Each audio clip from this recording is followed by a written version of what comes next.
If you take politics seriously, then you are going to own whatever the person who you vote for does. And it's like, that's true, but it's also true that you can limit the amount of damage if you vote for that person who's going to do a lot of harm. If you vote for no one, you also have to own what the winner does. I don't know if there's a way of abstaining from that sense of moral responsibility because we all have the ability to vote. I think it's an important enough issue that it's acceptable for there to be a sort of social obligation to participate. So I figured I'd bring this up to you, and this is a hot take that might get people mad at me, but I want to give you my instinctual reaction to something and then get your response. So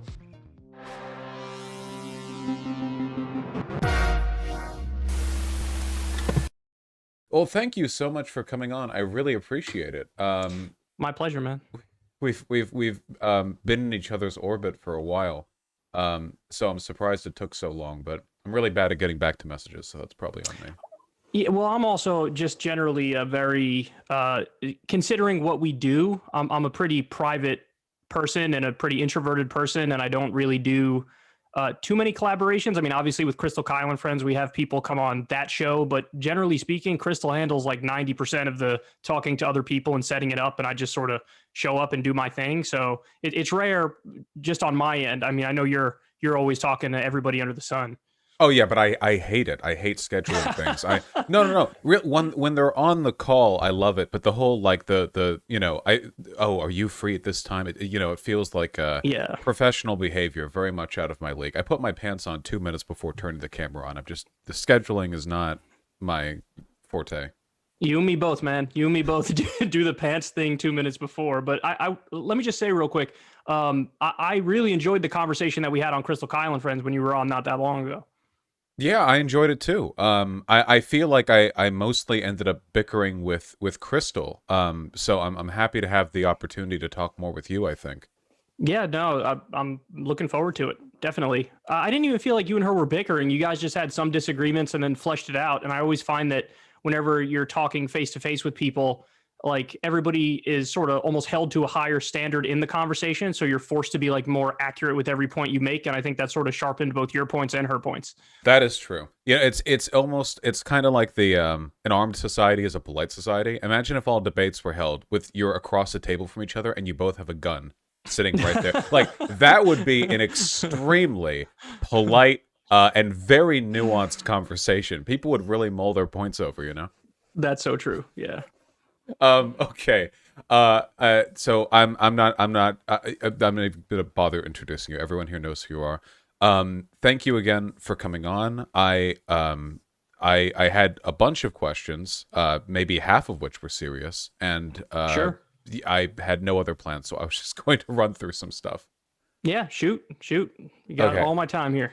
Okay. So I have to get this out of the way right off the bat, okay? Sure. I need to know how do you feel about the old Kyle Kulinski tweets Twitter account? That's a really good question. So I mean, I guess it depends what mood you catch me in. Like, you could say there's a little bit of like shame and embarrassment, just being a young idiot fucking around online. And then if you catch me in like an arrogant mood, I'll be like, yeah, there's a reason why I kept it up and the reason I kept it up is because I feel like as a public figure, everybody sort of deserves to have that insight into me. You know what I mean? Like, I don't want to whitewash anything about my, my past or who I am or how stupid I could be. And so I have like this weird principled thing where I know that like 99% of people would have deleted all those tweets and then got their public flogging and been like, I'm so sorry, I genuflect at the altar of public opinion. But I don't know, I just felt like I said it, and so I'm gonna keep the stuff up, and some of the things I disavow and think we're dumb, and then a lot of the stuff I just look back and think that's kind of funny. Yeah, I gotta say, this is just my opinion, and it could be because I don't value professionalism much as like on its own, but I think it's an enormous sign of integrity personally, because normally people, you're right, are so hasty to just destroy any evidence of meaningful personality. You know, it's like everything has to be wiped clean. But I think like this, because these tweets are fucking insane. I mean, a lot of them are just absolutely beyond the pale. But I mean, they're very relatable, I think. And because, you know, you and I do different types of content. You know, you wear a suit. You're like a news show. You know what I mean? Like, you have like the affect, I think, of like a respectable commentator, and I have like an anime TV shirt. So, you know, it's really different, at least aesthetically. And I know that I benefit from the, you know, the integration of that goofy shit and the work that I do. But I think most people wouldn't be, you know, brave enough to keep that up. Yeah. I mean, the other thing is, Vosh, I'm not a hero. I'm not a role model. I don't. This is heroic. I don't try to put myself on a pedestal. So if like first of all, everybody already saw my dirty laundry. So for me to go delete it after the fact is like, well, you guys already saw it, and whatever's on the internet is there forever. But like, I don't view myself as on a pedestal or better than other people. I view myself as a regular person. So like, you know, I'm sure that anybody listening, when you were 13 years old, maybe you tweeted some dumb shit or said some dumb shit on Facebook or whatever the Zoomers are on now. And it's like, what are you going to do? It happens. And, you know, some things you might dislike, some of the things you might look back on fondly, but it is what it is. And so that's why I left it up. I do have one specific question before sure. I get past the meeting, because the Twitter account person reached out, who actually manages that, and they wanted some clarification. They just wanted to know what you meant by this one, if you don't mind. Sure. It's older women with flip-flops on. Just because your feet make the sexy noise when you walk doesn't mean you're sexy. # true story. I share the curiosity. What did you mean by that? Okay, so before I answer that, and I will answer that, let me just say this, just so everybody knows, like 93 to 95% of the stuff that's out there, as these are Kyle's tweets, but there are a few that have been made up. But for the one that you just brought up right there, that is 100% real. And so here's what I think I meant by that, because I'm doing a little bit of mind reading back. It's like a decade ago. Yeah, exactly. So I think that when I was in like high school and college, and weather was warm outside, all the girls wore like flip-flops. And so I think I just sort of associate the sound of the flip-flops with like being at a pool with women, and the women walking around with the flip-flops making that noise, and being a young horny idiot. You just sort of associate like attractive women with the sound that the flip-flops make. And so I started making that association. And then I guess one day I saw somebody wearing the flip-flops, some older lady wearing the flip-flops walking. I didn't find her particularly attractive. And so there's where the tweet comes from. I think oh, come on. You think you're hot because of the flip-flop sound? You're not. Okay. Right. And from the cauldron of inspiration comes genius. That account very rarely misses. Okay. I had to, or people would get mad at me if I didn't bring that up. Sure. So a couple other things, I guess, on a slightly more serious note. So politically, I mean, you and I have a lot in common. I mean, obviously, you know, we could jerk each other off about how we want healthcare and stuff. I mean, you identify as like a social democrat, right? Not like the full seize the means of production, but more like regulated industry, government, that kind of stuff. So yes and no, because, and this is something I've brought up on my show multiple times, because, you know, I do have aspects of my philosophy that are post-capitalist. And so I think it's a fair label to call me either a social democrat. I've taken political compass tests where I'm described as a libertarian socialist. I've taken political compass tests where I'm described as, now I might mess up the terminology, but the video's up there if people want to go check it. But I think I took some left compass tests, and it described me as like a classical Marxist or something like that. So, and also I go as far as to say international moderate, because I view the policy positions that I support as actually very mainstream. If you ask people their opinions and you go issue by issues, that's another label I'm fine with. The other label that I'm fine with is populist left. So, I mean, all those labels broadly apply, and it's just hard to find one specific thing that fully encompasses all my views. Because, for example, so I know you like to talk about democracy in the workplace, worker-owned co-ops. That's something I definitely like to see a lot more of. But as you and I talked about on Crystal Kyle and Friends, I do think that there is a meaningful difference between like a small business versus a business with over 50 or 100 employees, where I understand that in principle, it might make a lot more sense to have more of a democratic workplace when the business gets over a certain size, whereas when it's a smaller business, I don't view the traditional capitalist hierarchy as necessarily exploitative or oppressive. It can be if you have a bad boss and you don't have proper regulations, but it is also possible for small businesses to not be as democratic as some worker-owned co-op, and that can still be okay in my worldview. Gotcha. Okay, yeah, I think it is sometimes difficult. I do like the moderate populist label, because I think it indicates something meaningful, at least, because when you do break it down issue by issue, most people are far more economically left than their voting would indicate, Even That's exactly right. Yeah, like if you ask most people, like, okay, unions, higher wage, this, that, or the other, like most people will belt out like pretty, not just progressive answers, but stuff that like Washington won't even meaningfully field, But then you wrap it in with other stuff. I mean, it was like how Republicans pushing back on the Build Back Better bill. It was like, well, this is a woke bill, They can't even talk about the econ side of things. It has to be, yeah. They have to change the conversation to culture war stuff. That's their only move, because like you said, when you go issue for issue, and that's the thing, Vosh, is like the things that you advocate for and the things that I advocate for, particularly I think in the realm of economics, they really are phenomenally popular. So what I always say is I have zero marriage to any labels. I'll say whatever needs to be said in terms of labels, or not say anything in terms of labels, in order to try to spread the message far and wide and then get more people to agree with us, therefore getting us closer to change. So yeah, like when you go issue for issue, if everybody's with us, then okay, I'll call myself an international moderate if that's the thing that people want to hear in order to get us closer to those goals. Okay, yeah, I get that. I think labels are useful when they're useful. As a category, I think they're Agreed. Yeah, they're sometimes quite disruptive. So I think that brings me to, because, and this is one of the unfortunate things, I think, with my community in particular, because I'm so used to arguing with people, it's that I usually become aware of things when my community disagrees with them, Like, yeah, that happens, sure. If my community was like, every time you say something agreeable, then, it'd be filtered through. But I do see when they get angry, and this relates because recently you tweeted something. I'm trying to find the exact tweet, but it was something to the effect of like, oh, here it is. In response to Shu saying that there's no Democratic politician she's excited for, which, okay, I get that.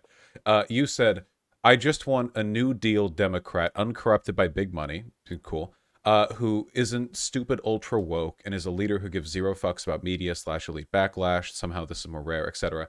And a lot of people got really mad at the phrase "who isn't stupid ultra woke." I think I know what you meant, but would you mind elaborating just so that I know? Sure. So I did a segment where I talked about this recently. Now, the specific thing which led to me using that term, and I had this on my mind ever since I saw it, is a November 23rd tweet from the Women's March, where they said, we just got an average donation of $14.92, and we apologize for bringing that up in our email to everybody because that invokes memories of oppression and genocide and all these negative things. So they're apologizing for the fact that their average donation was $14.92, and they mentioned that in an email. And so now, listen, we could look at that and we could say, well, whatever, it's a one-off. It's not like a broader issue. But you got to understand, as one of the co-founders of Justice Democrats, I saw this sort of stuff firsthand, where there was a mutiny because of Cenk Uyghur's old blog post that got brought up. And the staff basically said, it's him or us. So either axe one of the founding members and ideological leaders of what we were trying to do, or the entire staff is going to quit. And it was because he said things that were fucked up and politically incorrect literally a decade or more earlier. And another thing that was in my mind as I was tweeting that is, do you remember when Ilhan Omar got in trouble because she said it's all about the Benjamins, talking about the Israel lobby? Yes. And what happened when she brought that up is everybody in mainstream media, all the Republican politicians and half the Democratic politicians, all accused her of being anti-Semitic. Now, the point that she was making was no different than when people say, hey, Saudi money floods Washington, D.C., and they buy weapons deals and they buy politicians, or, whatever, fill in the blank with any Gulf state.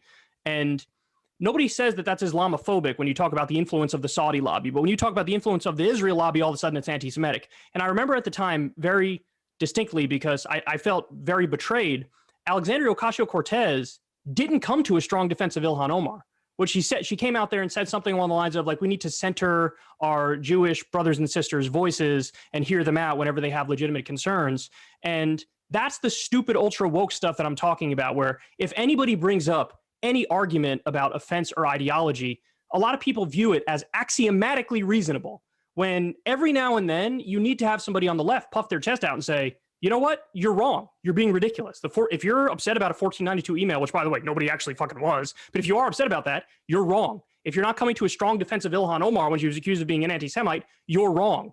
And so that's what I mean by stupid ultra woke. And let me add, there's a reason why I put those two qualifiers. I didn't just say like, let's not have a woke Democrat. I said, let's not have a stupid ultra woke Democrat. And even with the two qualifiers, people like to read into what I say as if now that I say that I'm somehow not in favor of like equal rights for minority communities, when obviously I am. No, right. No, I totally get that. I think that there's a lot of semantic confusion on that term, the woke, I mean, because of course, yeah. Right, because what people will often do on the right, is it's a blanket term for everything progressive, When they say like this is too woke, they'll kind of directly refer to like obviously bad stuff, like or I guess what they perceive to be, here's a 10-year-old drag queen, here's a time that a feminist did a thing that was bad because of feminism, but they're broadly attacking progressivism. And I think that when a lot of people on the left use the term kind of derisively, they mean like liberal identity politics. Because when I think of that, when I saw that tweet, at least I knew what you meant. I guess a lot of my community was upset with it, but what I think is like, like Nancy Pelosi and kin kneeling during the BLM protests with the fucking like the scarves and right. shit, like this very performative, like incredibly insincere, appealing to people's progressive sentiment without doing anything meaningful. We just had the Virginia gubernatorial elections, right, where the Democrat really mishandled, I think, the critical race theory discourse. Now, the critical race theory shit is like some made-up Republican boogeyman, but you do need to be able, like, to move past. And there's a huge difference, I think, between dealing with it well, which is like, this is nonsense. I care about the poor. I care about the, or you can like, if you want like nuance, I guess, and I don't know if this is appropriate for a politician, but you can talk about the need to discuss some elements of things and sort of pick and choose with parts of the discourse you want, but just whole hogging it, like diving in fully seems like an overcompensatory effort to avoid looking like, you're the reactionary. There is a lot of mishandling there. You right. I think, that's what you mean, right? Like it's that's exactly what I mean. And the thing is, like, since you know me and we talked on Crystal Kyle and Friends and we've interacted, there was like obviously a modicum of good faith in your reading of my tweet, but the people who would get upset by it are just totally unfamiliar with my show and totally unfamiliar with my opinions, and they have a filtered view of what they think I believe. And so when I say something that's like anti-woke, they just lump it in with like Josh Hawley saying something anti-woke, which is the craziest thing I've ever heard, because that guy's wrong about virtually everything and he's a fake populist, whereas I'm somebody who's like a real populist. So I think that that's an important part of the conversation, where people like, whenever you make an argument, even if I disagree with it, I'm listening to it charitably because I know you're a smart guy and I know it's coming from a good place.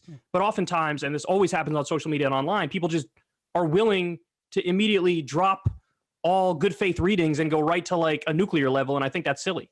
No, yeah, I get that. I think it's always difficult because there's a really fine line between like, which fights are we willing to take and which issues are we willing to give up on? There are a lot of people online who will say stuff like, we just need to focus less on the trans issue, less on like gay rights, less on like the race stuff. And I think that's misguided because it's important to present a unified front, but it's possible to do so in a way that sort of plays towards people's sensibilities as opposed to like overextending. You know what I mean? So this is the line that I always use. I'm not going to give an inch on policy. I'm not giving an inch. So when it comes to trans rights, we're 100% in favor of trans rights. I'd push for trans rights legislation. I think it's a moral outrage that they're not a protected class. They should be. But does that mean that if I'm a Democratic politician and I'm running for president, that I'm going to spend most of my time or even some of my time putting that issue front and center? Well, no, because step number one is you have to win. in order to win, you lead with your good foot.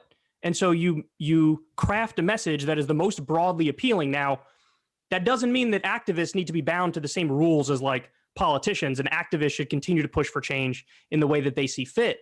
But it's difficult because it's almost like we have to go back to basics and explain to people that strategic intelligence is actually important.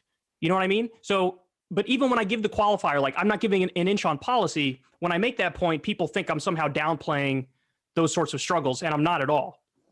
To me, the ideal, at least in terms of political strategy right now, would be the Democratic candidate who is wholeheartedly progressive and unashamed of it.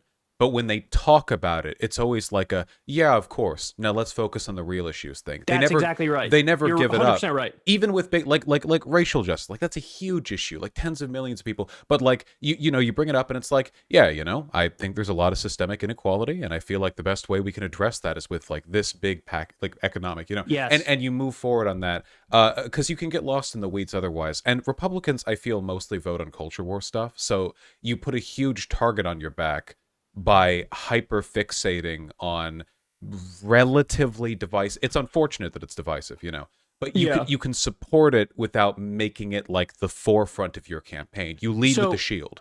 So let's get back to the McAuliffe point that you made, because you made a good point. How would I have handled that if I was McAuliffe and Youngkin's going all in on the CRT stuff? I would say, listen, unlike my opponent, I believe in free speech. I believe in academic openness. I believe in hearing all viewpoints. But let's put that aside for a second. I'm going to raise the minimum wage, and he's not. So if you want higher wages, you vote for me. I think that would have done a lot better. Absolutely. Instead of doing that, he went right down the CRT rabbit hole, and like they were able to quote mine him with little things he said, where it's like he's not even in favor of parents. Too many white teachers. Yeah. Right. And the more you focus, the more they push back on it, right? Because they'll clip the points. They push back against that. You want them to target the economic arguments because they lose on those every single time. That's 100% right. Yeah. Let me get up on stage and explain why the people of my great state want lower wages. That's not what they want to do. Okay, wait, hold on. We're circle jerking too hard. We agree on this too much. Yeah. Okay, so the big, okay, well, I'll turn it up 8 notches, okay? So let's do it. With Jimmy Dore. Mm-hmm.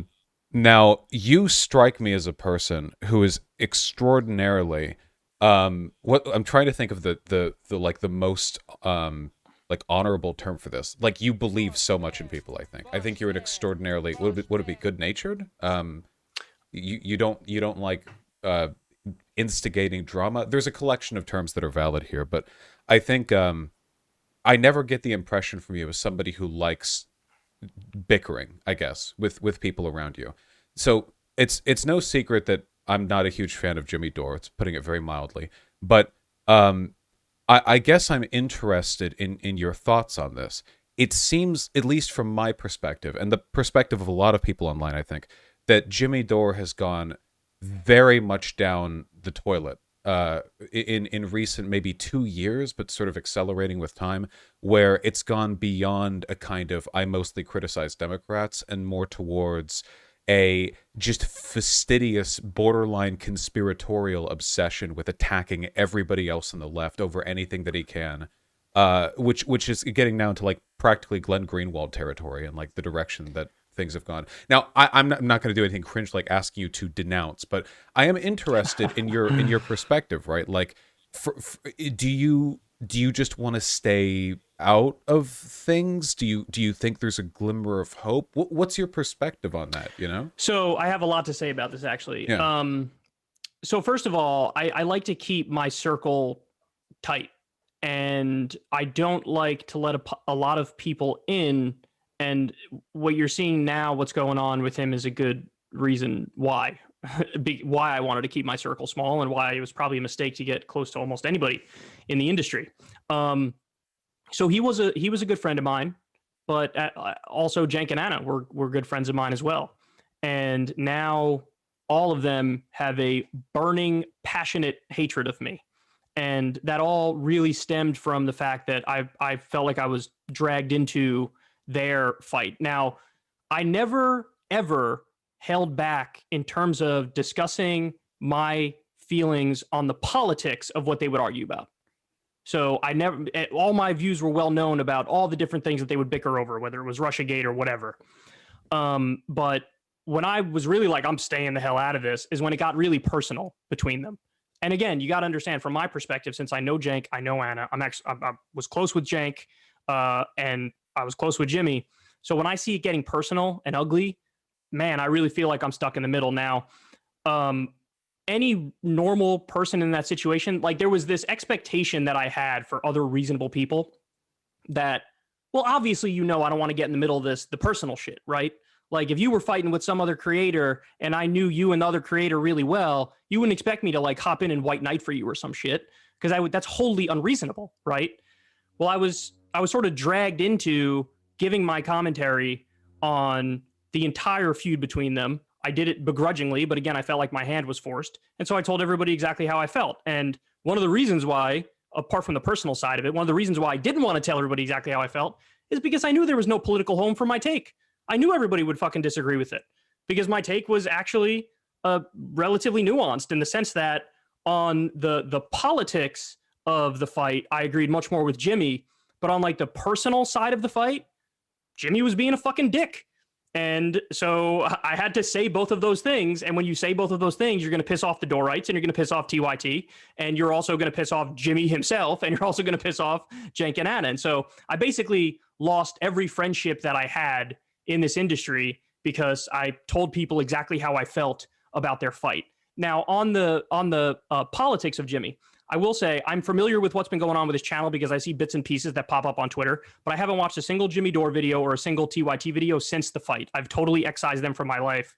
I literally haven't, spoken a word to any of them since then because, by the way, behind the scenes, you can imagine both Jimmy and Jank, like, personally blew up at me behind the scenes. And so, I mean, I'm a grown-ass man.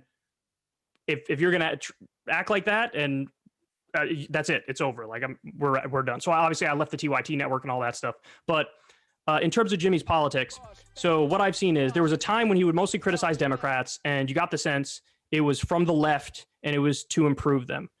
Then, over time, it slowly creeped up from like, okay, 70% of your commentary is going after the Democrats, 30% is going after the Republicans.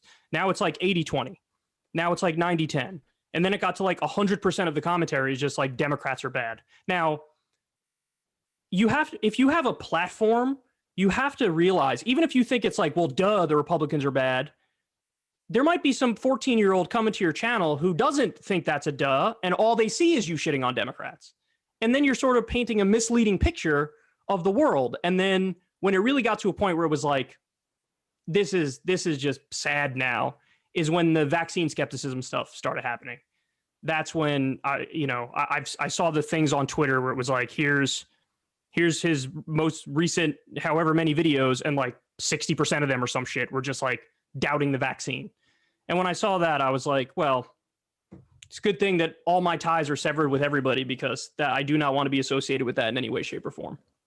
Okay, yeah, okay, I follow that. I get that. I want to talk about the politics in a bit, but there was this weird thing where it felt like, now obviously this is inference on my part. We don't know what Jimmy Dore actually thinks or feels, but I followed your videos, or I saw them when they came out with regards to that that dispute between Dore, Anna, and elsewise, and it felt like the fallout that came afterwards from either side was very different in the reasons that came about. Because with Anna and Jank, it felt like they were under the impression that you were holding water for Dore because you were friends, right. Or because right. And then ask Jimmy how he feels about me. Well, but the thing is, like with Jimmy, it felt like, because I can sympathize with Anna and Jank's perspective, because I don't distinguish between political and personal when it comes to like Dore, with the harassment stuff with Anna. To me, it's categorically identical to any kind of advocacy for a policy position, because there is a kind of what would you call it, like a political normativity to what we accept in our spaces or not. So with regards to that, I guess I understand that. Dore felt like he was going in on you just for not fully committing, like it felt like he was calling you like a traitor and a backstabber. And I watched your video, and it honestly seemed like you know, his engine, the steam engine, you know, is drama and outrage, and just, you know, we're all fuel to that, and just eventually we have to be thrown in, you know. Well, I think his big contention was that he felt like I didn't acknowledge that he, according to him, was, quote, blackmailed. That when Anna sent that message to Jimmy and was basically like, hey, listen, Oh, if you that don't. wasn't that wasn't blackmail. What a horrible that no, yeah, that he was just wrong on that. That was not But blackmail. I will say this, though, and this is not in defense of Jimmy. This is just my attempt to objectively read the situation. Don't you find it questionable that the time Anna chooses to send that message is when Jimmy's been beating up on TYT relentlessly on his channel? Now, by the way, a lot of those criticisms that Jimmy had of TYT, I think, are totally unfair. And I think they cross a line and they're dumb. And I mean, one of the things he did is like, oh, you're accusing me of misogyny? You're the real misogynist. Look at this video from like 2008 or whatever. And I was like, okay, rolling my eyes, like, come on. Right. So without getting into whether or not like the specific criticisms there, don't you think the timing of that was like, yeah, Anna was trying to say, I have this thing I could hold over your head, and if you don't stop beating up on us, then I'm going to tell everybody this. I think I don't know if I can say it's necessarily coincidence, only that I feel like that's in line with how a lot of Me Too stuff happens, right? Like usually if there's some kind of improprietary behavior, something bad like that, it gets held for some time until there's like a following instigating incident. It felt like, I mean, in a way, especially since, didn't he show like DMs of her beforehand or something? I feel like with respect to that, it wasn't so much blackmail as it was like, you've gotten away with this shit for so long, like that kind of deal. You know? See, and I think that's a great analysis, and I think that's where like the fundamental breakdown in people's interpretation of this comes from, is that whoever's more like Team TYT, that's definitely going to be their reading of the situation because they trust Anna over trusting Jimmy. And whoever's Team Jimmy is going to think like, no, they're blackmailing him, and look at the timing of it, and because they believe Jimmy more than they believe TYT. So, and I do feel like some would say this might bias my perspective. I think there might even be an argument for the opposite. But I feel like since I was friends with both of them, it almost gave me a unique insight in that I viewed both Jimmy and Jenk and Anna as like good, kind people who I'd had nothing but positive experiences with. And so when it all unfolded, you know, I that's why I didn't want to talk about it, because I'm like, well, I kind of have like a nuanced view of what's going down here. And I know if I speak up, I'm just going to lose all my friendships. And unfortunately, I was dragged into a place where I felt like I had to speak up. No, I get that. I don't think it can be blackmail categorically, because I don't think there was a threat in there. No, she just said she was gonna. Legal. It's definitely not legal, like, you know, prosecutable in court blackmail. It's just, you know, the argument from the Dorites would be, well, after Jimmy's been beaten up on you for weeks on your channel, on his channel, now all of a sudden you bring up this thing, which obviously you were okay with for years beforehand. But listen, I'm not saying that to defend Jimmy. I'm just telling you what the Dorite view of it was.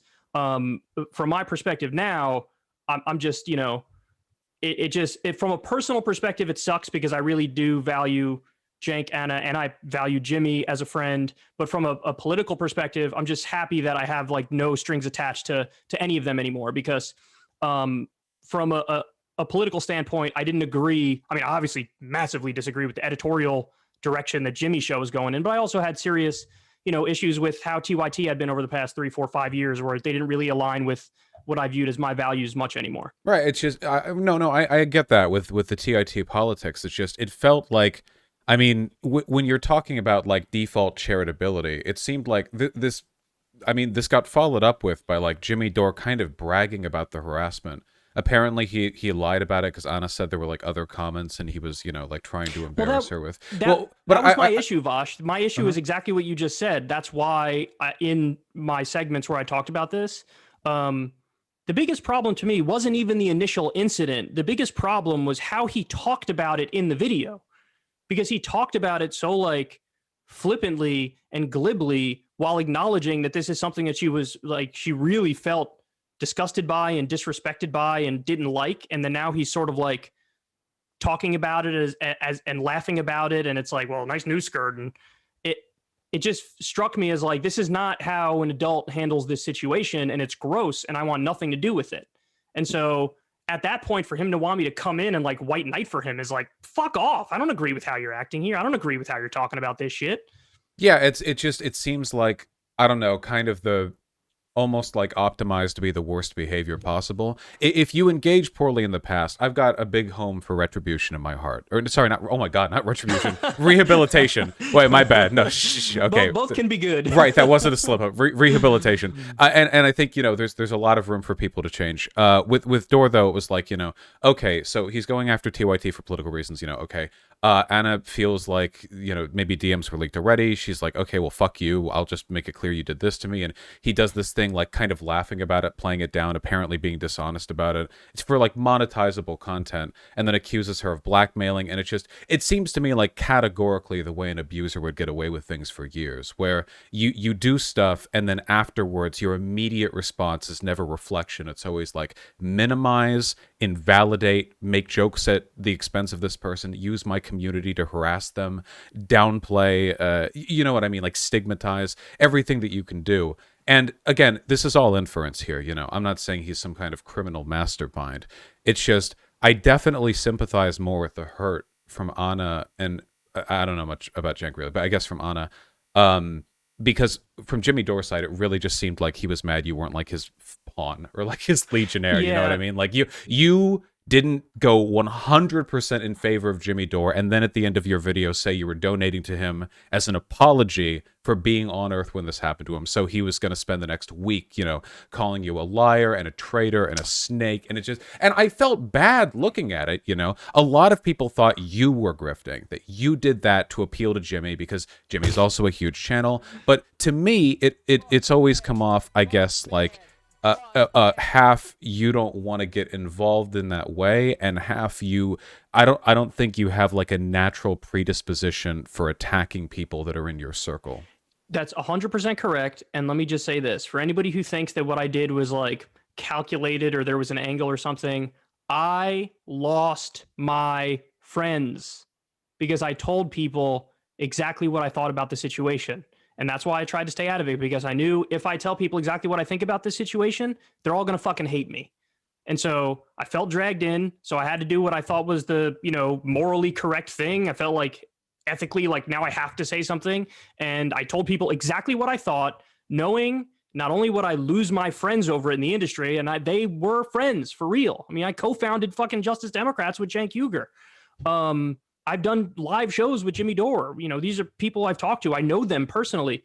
And, you know, Anna and I've had a bunch of lovely conversations. I've been on TYT 4 or 5 times, whatever, in LA. So not only did I lose my friends, I actually went into it knowing this is something my own audience is going to get pissed at me for, because some of the people in my audience are TYT stands and some of them are Jimmy Dore stands. So for me to go out there and say the things I said, knowing that everybody's going to fucking despise me over this. It is literally the polar opposite of people claiming like, oh, he's got an angle, or he's grifting, or he's trying to, you know, appease Jimmy, or he's trying to appease TYT. And by the way, you saw both those reactions online. You saw people like, oh, he's a fucking neoliberal shill TYT cuck. And you saw people like, oh, he's a little Jimmy sycophant. And it's like, if people aren't going to listen to my whole points and actually digest them, then what am I supposed? What can I do? You know, like I'm just putting out there everything I think in detail. And if people want to misconstrue it and misinterpret it, it's like, okay, well then what the fuck am I going to do? And this is one of many reasons, Vosh, why I've obviously come to the conclusion that I don't even read any like sort of pushback anymore, commentary anymore, because I used to think I have a thick skin. Apparently I don't. Apparently I'm very sensitive, because you know, it's one thing, like legitimate criticism that's substantive, like you and I have when we talk about issues. That's fun. I love that. It's great. But like things that I think are just totally like misstating what I believe back to me and accusing me of shit that I'm not guilty of is like, okay, I can't handle this. I just have to check out from it. Okay. No, I totally get that. I mean, I think the issue's been hashed. I think, well, the ultimate winner here had to be Jimmy Dore, right? Because his community is fucking feral. He got a lot of content out of that. Well, and let me just say this as a final word on this real quick. You know, I haven't watched a single TYT video since this happened. I haven't watched a single Jimmy Dore video since this happened. But stuff has popped up on Twitter that I've seen that, you know, has caught my eye. And one of the things that is just inescapable is the shit that Sean caught Jimmy doing. Mm-hmm. And I will say this. Maybe I'm naive. Maybe you're right about how I'm like too kind in how I read people. But when I saw that, I was like, I cannot believe that Jimmy did this shit. No matter what interpretation you want to give of the situation, either, the idea that he himself, was the one who spliced up the article to change the literal meaning to the opposite of what it was, whether he did that or you believe the kinder interpretation that his producer did that and he just didn't read through the article and he goes out there and whichever interpretation you believe, either fucking way, totally inexcusable. Completely inexcusable. Right, the producer, yeah, well, yeah, it's, no, I completely agree. It's actually something I've seen before from Tim Pool sometimes, where they'll they'll be trying to make a point, so they'll be like reading the article, and then you can see like right below the paragraph they're reading, there's a paragraph that completely tears apart their argument, like they're making an argument on crime going up, and it's like just the one paragraph below, and they begin that paragraph and then abruptly turn away. Sargon did the same thing. It's just this, when they do it live, they don't even bother to edit around it. It's just it's so evident, It's anyway. I don't mean to ramble on about that. Lord knows I do that enough on my stream. Let me just say real quick, on the vaccine stuff, it's particularly egregious to me because the actual evidence is overwhelming. There was a French study of over 20 million people, and the vaccines reduced severe illness, hospitalization, and death by 90%. That's a study with over 20 million people. Even if you grant the anti-vaxxers their most insane claims about, like, that VAERS thing where you can report adverse side effects from the vaccine, even if you grant them every single adverse side effect, you know what? You still should get the vaccine because the damages and the harms of COVID are way worse. And so, like, there's just not even remotely a good argument for anti-vax shit. And so my tolerance for that is so thin. And so when I saw that thing, the Sean thing, I was like, oh, Jesus Christ, man. You want to talk about you lost the plot. Like, what are you doing? What are you doing? Okay, this segues almost perfectly, okay? Because there is something, you to me, you're like a bridge to me. You're a bridge between me and a group of people I hate. You're not in that group. You're the bridge. You're closer. It's this group of people, I'm using a very, very broad term here, who portend to promote leftist ideas through exclusive criticism of the Dems, So Glenn Greenwald did this for a time, and now he's basically kind of just a Republican, I guess. Michael Tracy went this route. Tulsi Gabbard has transitioned fully, and now identifies as a Republican. What a world we live in. The gray zone types, I think. I'm using some very broad terms here, I think, but your content's held water for me because you don't fuck around with it. You'll talk about the Republicans, you'll condemn them. Everything is appropriately contextualized with you. But there's this strategy where, because criticizing the Dems is essential from a progressive perspective. You need to. Where if you exclusively do that, you can produce like a left-leaning affect while moving people to the right by never showing them, well, okay, we criticize the Dems mostly, but there is something worse. There are the Republicans. Do you, and this goes into so many things, I mean, like Assad and the Syria stuff and a lot of foreign policy business, do you feel it's important to always make sure that your audience is being led down the right political path, or only to report on what you feel is meaningful or interesting? Like, do you think that like content through omission is something worth considering? So I think those two things go hand in hand.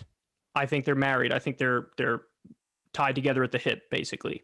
And what I would say is, from my perspective, and obviously I'm going to argue this because I'm me, but I don't like to view myself. I could see how I could be interpreted as a bridge this way or that way, but I like to think, no, I'm not the bridge. I'm the spot where I think people should go to hear the stuff, because, like you said, I take great pride in the fact that I think I contextualize things well, where I'm going to go after the Democrats when they do something fucked up. But you know what? I'm also going to give them credit when they do something good. Like when Biden signed that executive order to raise the federal minimum wage for federal contractors and federal employees to $15 an hour, when he pulled out of Afghanistan or whatever. There's a list of things you could talk about. Right to repair is another thing. So I'm going to be fair on that front, but I also have things in context enough where, yes, maybe in the past I wouldn't have viewed it this way. Like I would think if I'm beating up on the Democrats from the left, even 100% of the time, if it's from the left, what's the problem? Well, the problem is the way others can interpret that. And you don't want to mislead people inadvertently. You don't want to make them think, hey, maybe the way to go is right because you bash the Democrats 100% of the time. Even if that's not your intent, it could lead people that way, and you need to be cognizant of that. So that's why, I think if you, it's almost impossible to do statistical breakdown of my entire channel, but you could probably do it over, a short time frame. I don't know what the breakdown would be, but maybe I'm probably 60-40, 60% going after the right, 40% going after Democrats, or 50-50. And I think that I try my best to be as accurate as humanly possible when I talk, because I know that there are people who will try to misconstrue my words or misunderstand what I'm saying. And so I try to cover all my bases as I do it. So I think I have a responsibility to cover the news and talk about the things I find interesting in as accurate and responsible and reasonable a way as possible. And obviously, I try my best to do that. And if every now and then I fuck up, I try to make sure that I correct the record if I do. Okay. I'm really happy to hear that. I've noticed that there is an epidemic of people right now who will adopt positions that they only hold through implication, So a really common thing back in like 2014, 2015 was people who would attack SJWs, like red-haired feminazis, whatever. But the people who did those attacks often called themselves egalitarian, progressive, left-leaning, so on. But their channel was dedicated exclusively to attacking the straw men of the left, the worst elements, which there always will be.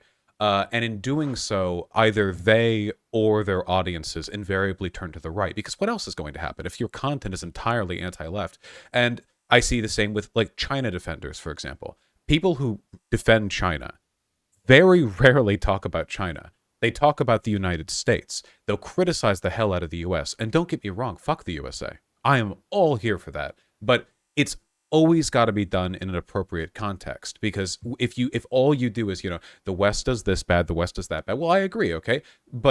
And then you see a couple positive things about China, and it's like, wait, you're not going to talk about China's union breaking or China's violation of civil rights or China's authoritarian. Right. So it's always through implication. And it frustrates me because it feels like so often. I'll give you one example and then I'll stop rambling, okay? I was recently talking, I think you and I disagree on this, but it was about the OPCW gas Syrian attack thing, whatever. Now, I'm of the opinion that it's possible that the investigation was rushed or mishandled, but I don't believe the conspiracy bent in Duma, the idea that the West planted these to justify the targeted airstrikes afterwards. And I was having a conversation with a guy, and he would criticize the report, which is his right to do, but he would not outline the alternative narrative. So he would never say, okay, well, Western agents were sent in, or, okay, white helmets arrived here to deploy this, or they chipped out the building and sprayed like gas on the, on this wall to make it appear suspicious. They never said that. They would only criticize. And it worries me that we're simultaneously entering an era of unprecedented political radicalism and also not willing to acknowledge it. Like, how do you don't do this, I don't think. Your channel is pretty holistic. How do you respond to that? You can't even criticize them directly. Listen, I have a really, really, really rigid intolerance to groupthink. I think it's really fucking stupid. I think it's so easy to just hop on a bandwagon and say, I'm going to believe all the things that the people with me over here believe. And so, I try my absolute best to evaluate each issue on its own merits. And you're right, there is a portion of the left that any nation that defines themselves as socialist or nominally lefty, they're just sort of given a pass because American imperialism is bad. And therefore, if you're posturing against American imperialism, it's like, well, then you must be one of the good guys. And one of the things I despise across the board is the very overly simplistic good guy, bad guy narrative, whatever it might be. And so you have to handle each issue on its own merits in order to consider yourself a rational, logical thinking human being. And unfortunately, you're right. There's a lot of just like hopping on whatever bandwagon with whatever ideology. And I never like that. And I really value my own independence and my own talking about the issues that, you know, I think are interesting. And to your point on Syria, so I will say this on Syria, not to get into the whole gas attack and stuff like that, because I don't know. We need to bust out the papers on both ends. Yeah. I don't know like all the ins and outs and details and the specifics, and I haven't read the report and all that stuff. But on the broader issue of Syria, so yes, my coverage of Syria has been, I take a very hands-off, non-interventionist perspective when it comes to Syria. Now, the main reason why I do that is because when everything unfolded in Syria and you had the Syrian civil war, there were tiny factions and elements of the civil war where you could say they were quote unquote moderate rebels, where these are seemingly normal people who have reasonable grievances against an authoritarian government. But as time went by, and this happened under the Obama administration and then continuing onward, the nature of the rebels, it became very clear that we're dealing with jihadist elements here. That we're dealing with Al-Nusra Front is what they used to call themselves. They since changed their name because they ran into the PR problem that they're fucking jihadists. And the U.S. actually had at a time, it was a covert program. I don't think it's so covert anymore, but we were arming jihadists on the ground to overthrow the Assadist government. Now, look, I'm fine. Granted, it's of course true that Assad is an authoritarian dictator, of course. But what do you do in a situation like that? My perspective, I'm not just a flat revolutionary. I don't think, well, overthrow the authoritarian and then whatever comes after is definitionally better. Because if you overthrow Assad, then you have the jihadists fill the vacuum. And it's like, well, this is what the U.S. is facilitating over there. In the same way we facilitated this in Iraq with Saddam Hussein, in the same way we facilitated this in Libya with Gaddafi, actually the much better thing to do, and I think the morally correct position, and I think the correct position from international law is, it's none of our business and we should stay out of it. And there's so much American hubris in the idea that we even have the right to determine what should and shouldn't happen in this country, even though they have an authoritarian government. I mean, Trump was open about the fact that we're occupying the areas of Syria that have oil and we're taking their oil. And so that's why my perspective is a very non-interventionist, hands-off perspective, because following it through the years on my show, it was very clear to me that the nature of the opposition became very fundamentalist, it was jihadist elements, and whatever replaced Assad was absolutely, based on recent history, looking at Iraq and Libya, was going to be worse than Assad. Yeah, no, I certainly sympathize with the non-interventionist perspective for the most point. I don't mind interventionism as a concept, you know, the idea of like a, you know, international body intervening to prevent a human rights atrocity, you know, like Rwandan genocide tier stuff. I think that's acceptable, highly defensible even. Obviously, you know, it's a coin flip and whether this is going to go well. I mean, you know, we don't have the best history with that kind of stuff, but I guess it's always the implication stuff, you know. Because so often, like, so I believe that Assad does the, you know, the gas bombings, whatever, sure, of course. It's certainly within his profile. He's a lunatic and a dictator. And why wouldn't what, killing people? Is that much for somebody like him?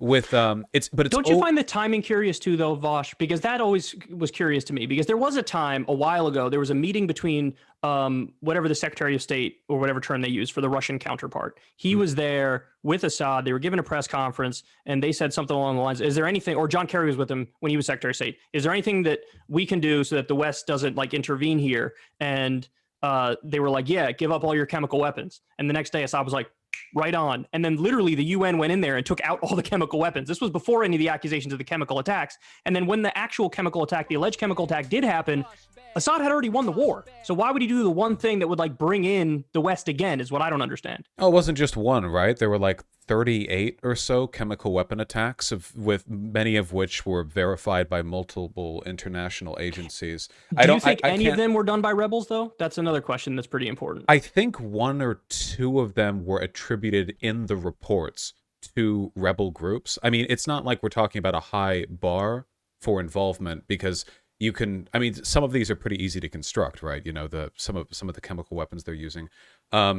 But I think beyond that, the profile pretty clearly matched, you know, what was going on with regards to Assad and his supposed intentions. It's true that by that point he had essentially won the war and taken the city, but it felt like a way to quickly clear the place. And clearly it hasn't really led to much in the way of intervention.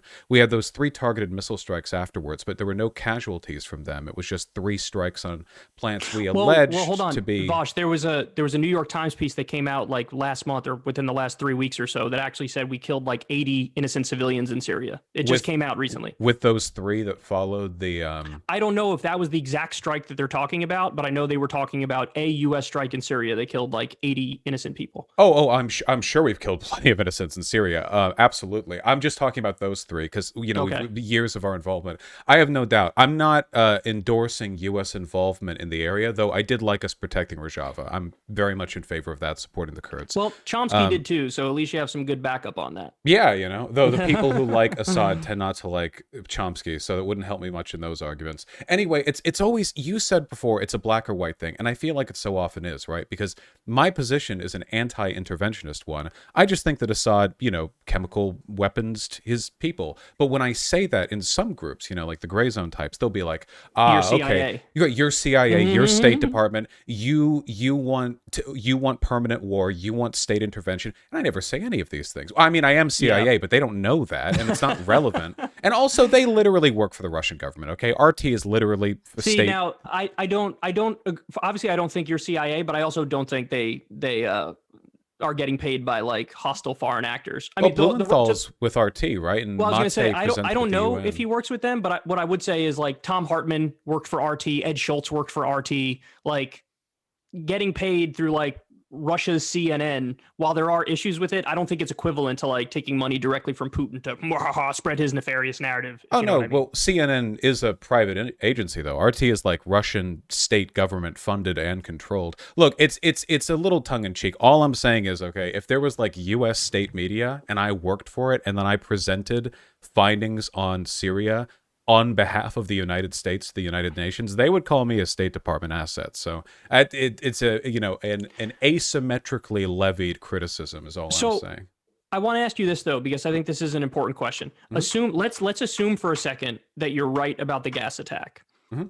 What should be done if those facts were correct? Well, at this stage in things, I don't know if any kind of intervention would. I don't know if we would help more than we would hurt, like even in the best case scenario. I don't think it's about the following political action that we would take, because the U.S. decided that it was a gas attack, and we did have those 3 airstrikes. So that's already been decided years ago.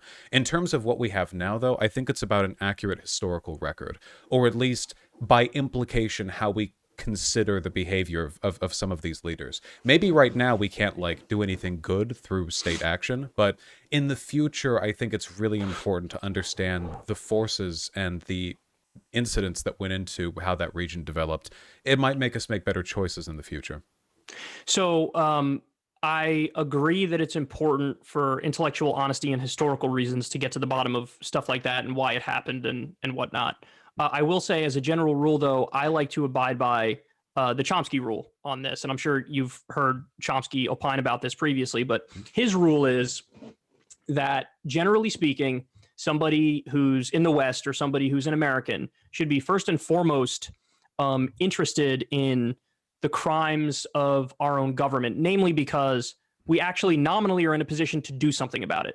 So he likes to say that, for us to criticize some foreign authoritarian government and denounce what they're doing, okay, you can do that, but that's about as useful as like going back to 1700 and condemning some government that existed back then. And I do think there's a logic to that makes sense to me, because especially when you look at the nature of the U.S. government and what we're doing right now. So we have 900 military bases around the world. We spend more on our military than the next 12 or so biggest nations combined, and most of them are our ally. We're currently sanctioning the shit out of Cuba and Venezuela. We still have an iron chokehold on South America. We literally militarily support 73% of the world's dictatorships. We're actively aiding and abetting both a famine and a genocide in Yemen. And we're doing that with Saudi Arabia. Biden postured as if he wasn't doing that, like, oh, we're not going to give them any offensive weapons, but we will give them defensive weapons. And then lo and behold, nothing really changed. And we're still aiding the Saudis with their bombing campaign on Yemeni babies. And we're helping them bomb open air markets and mosques and specifically schools and on the everything. babies too. Yeah. So, since we are responsible for, as the world's sole superpower, for so many of the destructive things that go on around the world, I do think that the bulk of our time is better used critiquing the government that we nominally have some more control over than the evil foreign boogeyman bad guys, because I don't want to inadvertently help feed the hysteria that might lead to some sort of intervention in the same way. Because, one of my political awakenings was the lead up to the war in Iraq. And when that was going on, I mean, it was, looking back at it now, I mean, it was like mania in the country. Like they built this absurd propaganda case against Iraq, and you had Colin Powell go to the EU or the UN and hold up the vial and say Saddam's got yellow cake, and they said we don't want the evidence of Saddam Hussein's WMDs to come in the form of a mushroom cloud, meaning like let's act first and think later. And so there was all this propaganda and these lies that just led us into an illegal and offensive war that ended up killing minimum hundreds of thousands of people. And so given those facts, it leads me to be like, I understand the mindset of the type of people, the gray zone types and Blumenthal and Mate. They're trying to more or less abide by that Chomsky principle. Now, having said that, that doesn't give you permission then to like overlook wrongdoings from the Chinese government or any other government. And you shouldn't be an apologist for those governments. We still need to be accurate about the facts of the situation and what those governments are doing. I would just say the bulk of our time should be spent more on the U.S. end of it. That I agree with. I think there's a categorical difference between the types of criticisms people levy at foreign governments that are being done in like a holistic political program and the ones that people will do to fearmonger or to stoke state propaganda, that kind of thing, Like, for instance, Republicans like to fearmonger about China. I also am afraid of China, but it's for very different reasons, and it's really only because China might get better than us at doing what we've been doing. So that criticism necessarily acknowledges that, the antagonism must be directed inward. There are people who overfixate on foreign stuff as a way of ignoring domestic issues, even on the left, which is more than a little frustrating. It's always nuance being bled down to binaries, where, you're either a U.S. State Department talking head and you just want to invade Syria, China, you want it like the whole thing, or the other end of things. I do worry sometimes about anti-American sentiment. Like I said, being anti-American is great, keep up the good work. if you're up to it, as long as it's the right kind, not like, kill all Americans, whatever, but like anti-America as an institution, the statehood, as you said, we've done a lot of bad stuff, but sometimes I feel like so much of the criticism that people levy at America is just from other countries playing their own team sports, Like a lot of the anti-America stuff that you get here today has ties to RT. This isn't conspiratorial stuff. Like Russia has its own state interests, of course. We do the same damn thing. But there are people who will do this kind of, like heavy criticism of America in a way which seems like it's just part of geopolitical destabilization, which I find a bit frustrating because it looks sometimes like a left-leaning talking point, but it doesn't really serve the left. It's more of a nihilistic, what would you say, like a lack of faith in democracy as a concept, not just in ours, like a disillusionment, I think, that some people try to cultivate, which is hard to cut through because once you're really disillusioned, what's the point of political action? Voting won't do anything, which is probably true. But even direct action is, what? And you're on a dying ship. Well, so the foreign policy stuff aside, the doomerism thing and the nihilism thing is something that has really been frustrating me recently. Mm-hmm. And I don't know if you caught, I did a segment on this on my show not too long ago. I don't know if you were able to catch it, but I started the segment by giving people, cause for some hope that, I'm not blowing smoke up people's asses. I was telling the truth. So one of the things was, I forget the exact number, but it's like 23 of 33 elections, 23 or 33 races in the last election, the same night of the McAuliffe race, the DSA won with their candidate. So that's something that's cause for hope. The John Deere strike, which actually went in the direction of workers, that's cause for hope. So I gave a bunch of things that are cause for hope. And then, I made an argument against doomerism because first of all, we don't have the luxury of being able to throw our hands up and be like, meh, what are we going to do? And also there is this thing that happens where you can get so cynical and so nihilistic and become such a doomer that all you do is stand on the sidelines and lob bombs at people on the left who are actually trying to make a change. And because you could say they're naive or they're sellouts or they're whatever. And it's like, well, at least they're trying to help the situation. And this is this sentiment on the left, which is very self-defeating. I think the complete and utter lack of solidarity in today's day and age, where everybody on the left is at everybody's throat, and the sense of like doom and nihilism because we weren't able to get Bernie elected, it makes people feel like there's absolutely zero hope. And I don't agree with that. I don't think we have the luxury of believing that, but also I just fundamentally disagree with it because, just fucking work harder, fight harder, get out there. I don't care what you do. If you want to join a union, if you want to join the DSA, if you want to do direct issue advocacy on something specific, if you want to go ahead and try to create some third party, which I'm convinced is going to go nowhere, but if you want to try it, at least you're trying something. Go ahead, go work on that. So that doomerism stuff is really getting under my skin. And the thing is, people were accusing me of like, you're saying the same thing you've been saying for years, and like now you're just doing this because this is how you keep your viewers. And it's like, if I went full nihilist, I would get more viewers. Mm-hmm. If I went full doomer, I would get more viewers because that's the prevailing sentiment on the left, that people feel that. And I'm refusing to do that as a matter of principle because I don't think it's correct. I don't think it's true. And I also never see this shit on the right. When the right hits a setback, they're like, great, I'm just going to fight twice as hard. When the left hits a setback, they throw their arms up and they say, let's tap out. And I don't agree with that. I mean, one of the things that I brought up in my segment is that I think people understate just how powerful the president of the United States is. And so if you could just find a way to get one decent, uncorrupted lefty in there, you could do so much good just through executive orders alone. You can give everybody healthcare through executive order. You can give everybody free college and eliminate student loan debt through executive order. There's so much you could do. Legalize marijuana. And there's this feeling on the left of like, we're aimless and we're leaderless and we're listless. And it's like, people just throw their arms up. And I really hate it now. Like I get where it comes from and I'm sympathetic to a certain extent, but at the same time, it's like, up and at 'em, bitch. Like, are you done nursing your ego yet? Go ahead, cry in the corner for 15 minutes and get your ass up. Let's get to work. Yeah, the thing that really pissed me off was after Bernie lost the primary, and don't get me wrong, it was sad for me too. But the same day I was saying, like, okay, well, life moves on. All right, okay, Biden's better than Trump. Let's go. You were better than me at that moment. I was distraught. Okay, no. And there's nothing wrong with that. But you picked yourself up more. There were other, like, I don't care about Bridges, whatever, like the Chapo Trap House people or whatever. And they're like lefty. I mean, they're like borderline anti-electoral.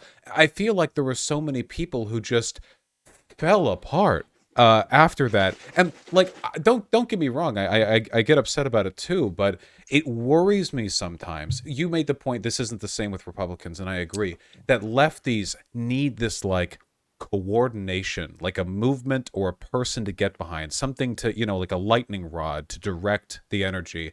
But the right is just perpetually zealous. It's true they have Trump right now. I mean, they've got QAnon. I feel like they have more institutional support than the left by far. But they are so fastidious. I mean, they kept the flame of the Confederacy alive in the South for 100 years after it was... You still see the flags! Yeah! They didn't... After failed Reconstruction, they kept it going. But, like, the left is so sullen sometimes. It frustrates me. I feel like we're in a really good spot in history right now in terms of potential left advocacy. And obviously, we're still shackled to the Dems, at least for now. It's like a dying beast that we're feasting off of as we try to grow stronger. But we have the potential to develop something meaningful and self-sustaining. And I don't know what mechanism you'd need to build to let that happen. Because I know, like, you drive engagement. Of course, I drive engagement. We have channels. I mean, but we have to keep pushing in, we have to keep putting money into that machine to make that work, figuratively speaking. With the broader left, I mean, what do we need? Like unions to come back? How do you get people to work on their own? Yeah, so yes to what the last thing you just said, absolutely, with unions. And I do think there's actual data to back this up. And there's a great publication, Labor Notes, that details like all of the union activity going on in America every single week. They like detail all of it. And so there is this revival of unions now where they've been playing defense for decades. And now it's the first time in a long time they're like, actually, we're going to go on the offense. So that's one thing that's super important. I do think that, and you see this a lot on the right, like the right funded mostly by Koch brothers money, but they'll get involved in like state and local politics and try to take over state and local politics and school boards and shit like that. I mean, that's an important move that the left needs to get on. Like the left needs to get serious about having some degree of power, even if it's at the state and local level, because there's a lot of stuff you can influence at the state and local level. So unions, number one, state and local politics, number two. I'm a big fan of direct issue advocacy. So to try to lobby on specific issues, protesting obviously is super important. And I mean, it's just, again, we don't have the luxury of like sitting back and just letting stuff happen. Like we need to be more active now than ever. And it's a shame because I have to spend like half my time even bothering to tell people it makes sense to get out of the bed in the morning. And it's like, I get it. I feel it. I've been there. I know what it's like. I sympathize with it, but let's go here. Let's go. And by the way, so you mentioned after Bernie lost, we should probably talk about this because people would probably enjoy a conversation that we had about this. But so you were not at all Bernie or bust. In fact, you were very like anti the Bernie or busters. Yeah. And I was never full Bernie or bust, but I openly described myself as half Bernie or bust. And, you know, I can explain what I mean by that if you'd like, or I could let you take the floor first and tell everybody, you know, why you think your position was superior and all that. No, hit it up. Go for it. And then I'll. Okay, so first of all, let me say a lot of people sort of misunderstood my position because, again, I get it. It's not like people are ever going to listen to every single word I say, so they can't get the full complex and nuances of the argument. But in 2016, for example, when it was Hillary and Bernie, after Bernie had already lost, I actually engaged in a debate where I took the position that Hillary is the lesser evil because I didn't think that was like it. If you're on the left, that wasn't a matter of opinion. It's actually an empirical question. You could literally go policy for policy and determine, okay, where are there more left policies? And even if you factor in the corruption of both Donald Trump and Hillary Clinton, and even if you factor in that Hillary doesn't mean half the shit that she says and all that, even after doing the whole calculation, it was still an ironclad fact that Hillary was the lesser evil. If there was a test that was going on, Donald Trump would get like an 8% out of 100 and Hillary Clinton would get like a 37%. And it's like, look, 37 is higher than 8. It's a fact. Now, if you want to rebut that by saying, well, it's both an F, fair enough. It is both an F, but one is higher than the other, and you shouldn't bury that fact. And a lot of people do bury that fact. So anyway, I debated people where I said Hillary is the lesser evil. But having said that, I live in New York. I'm in a safe state. I'm not going to vote for her. I don't feel compelled at all to vote for her. And then when it came to Biden, I felt a very similar way where the test I ended up developing that I put out there for the world is this. I don't think I'm an unreasonable dude. I needed to be convinced that at least on like one or two of the things that I care deeply about, that he would deliver on it. And when it came to Biden, I just wasn't convinced of it. So I didn't say, I'm not going to vote for him and nobody else should vote for him. I said, I live in New York. It's a safe state. I'm not going to vote for him. And you do whatever you want if you're in the other states.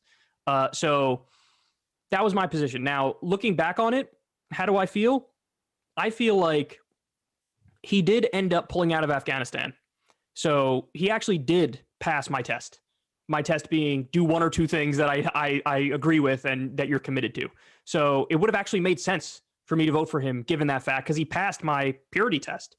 But to the broader question of whether or not we can keep like voting for a lesser evil, it's something that I struggle with because I get the logic of saying just do the least amount of damage possible.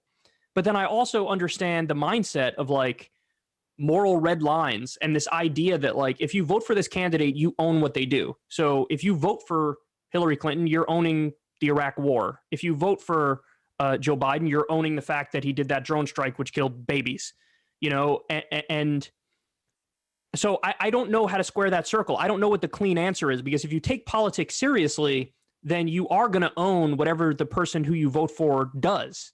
And it's like, that's true, but it's also true that you can limit the amount of damage if you vote for that person who's going to do a lot of harm. You know what I mean? So I don't have a good answer to that. And that's why TJ Kirk and I had a good conversation on this recently because we're of a similar mind on this. But anyway, I give the floor to you. Yeah, well, I think that, I mean, you understand my position well with regards to that. I just think that if that's the case, if you vote for no one, you also have to own what the winner does. I don't know if there's a way of abstaining from that sense of moral responsibility because we all have the ability to vote, you know, stating you're not a felon or whatever other exception might keep a person from voting. I think it's an important enough issue that it's acceptable for there to be a sort of social obligation to participate. towards whatever the least harmful option is, and that the decision not to do so is kind of like a de facto move to support. There's that old quote. What is it? Like, all it you need for evil to triumph is for good men to do nothing. If you're in a situation where you have the potential to stop a mugging, a la Spider-Man style, or you see a drink get spiked at a party or anything like that. I think we're comfortable with the idea that in some situations inaction is morally wrong, even if you don't necessarily know if either road you could take, if you do take action, is like a good one. I guess I just don't really believe in moral red lines, because everything is comparative. At the very least, a red line morally has to be compared to the cost of inaction. And though it's true any individual vote is infinitesimally insignificant with regards to a presidential election, though it's amplified for you and I, of course, because the arguments we make, the things we say, it reverberates across a broader audience. But even as an individual, I think in terms of strategy, there's some value there as well, because we don't have very high voter turnout in this country, and I think low voter turnout ultimately helps the establishment. Disillusionment is really, really effective for them as a weapon, because the less people care meaningfully, even with Trump on Biden, like the money's on the line, and we still get 65% voter turnout, like pathetically low. It would be a laughingstock in any other country of comparable democratic development. I think that disillusionment is really beneficial to the establishment in the same way that the disillusionment on the left is beneficial to the right. It prevents us from meaningfully considering these issues. Any independent who looks at Biden v. Trump and doesn't have a strong opinion on that in favor of Biden is, in my opinion, at least, on the basic stuff, like unions, whatever, even if Biden lies about 80% of it, it's still a step up. I think you should have strong opinions on that. And no matter where your red line is, for a lot of people, they don't think there's a difference at all. They just think it's like, well, that's politics just as usual. That's factually wrong. Yeah, and that's the thing. That's why I describe myself as like half Bernie or bust, because I always took issue with the Bernie or busters who would make the argument that either they're both the same, or some would even say Trump's the lesser evil. Because they'd say Trump was like anti-war. It's like, no, fucking no, he tripled drone strikes. No. I completely agree. But a lot of independents feel that way. There's this sullen, like these people working 3 minimum wage jobs, like they barely have time to cook themselves a meal. They like get half their shit from like 7-Eleven, like grocery marts.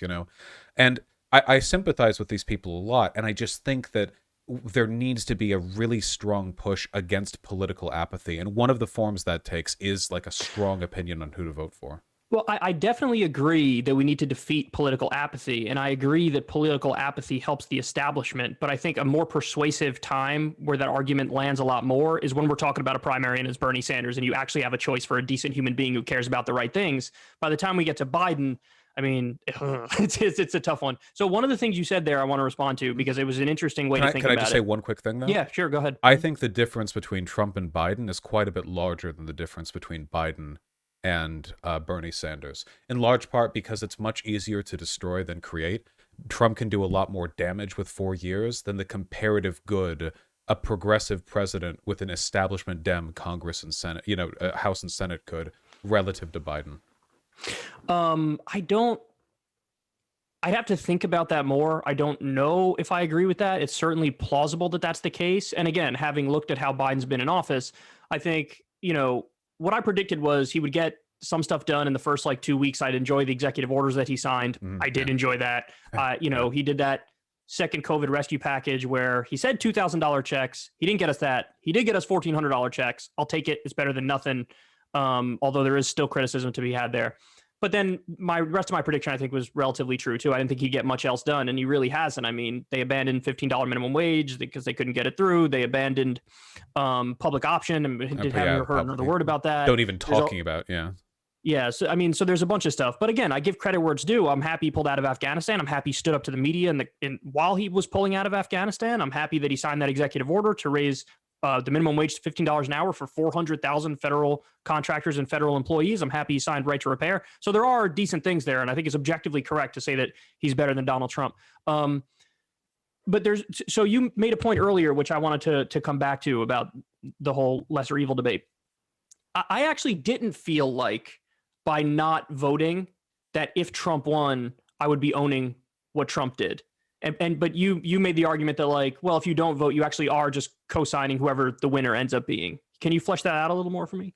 Yeah, I think that in an option, in a situation where you know, there's some kind of democratic decision making being made and you sit out, you're kind of implicitly endorsing whatever option comes about. Like even if it's something like your friends are voting on which restaurant to go to, you know, usually when people opt not to vote at all, it's an indication of indifference. But I think that they're kind of responsible if, you know, somebody wants to go to the poop shack, right? I mean, they could have voted against the poop shack if they wanted to, but clearly they didn't have that strong of an opinion on it. Now, I don't think you have to own any of it, by the way, because I'm a utilitarian in this respect. To me, it's purely like if it was two candidates and one of them was Hitler and the other one was Hitler, but he's pro-trans rights. That's right there. That to me is the answer. One of them is objectively better than the other from my ethical perspective. I'd feel terrible about the situation, don't get me wrong, but to me, I don't hold that water. I just think, okay, well, at least we get the trans rights while we're all dying. You know, see, that's me of that. That's interesting to me, and this is I'm now having a flashback to when we did our Crystal Kyle and Friends podcast, because I remember in the post conversation follow up that Crystal and I did.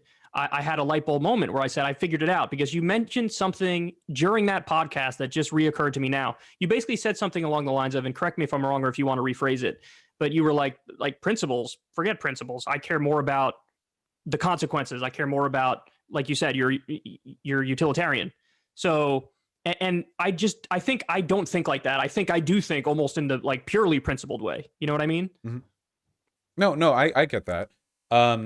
Chomsky has a bit on this, I think, where he talks about the expression, or voting as an expression of personal virtue being something that he disagrees with, because his perspective is on mine. Like voting for a socialist should be you get it out of the way, and then the next 4 years are dedicated to meaningful direct action. You know, the voting stuff should be just go for it and then get it out of the way.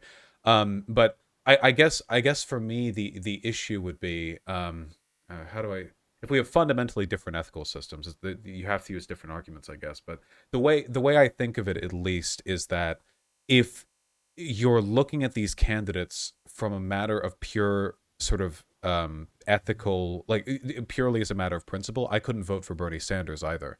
The line that you draw here can be really arbitrary, but I mean, I don't really believe in statehood. No, I will freely admit it's arbitrary because it's all down to my subjective value set. Like I freely admit that, you know, like I have policies that I think are correct for the country and would be good for Americans.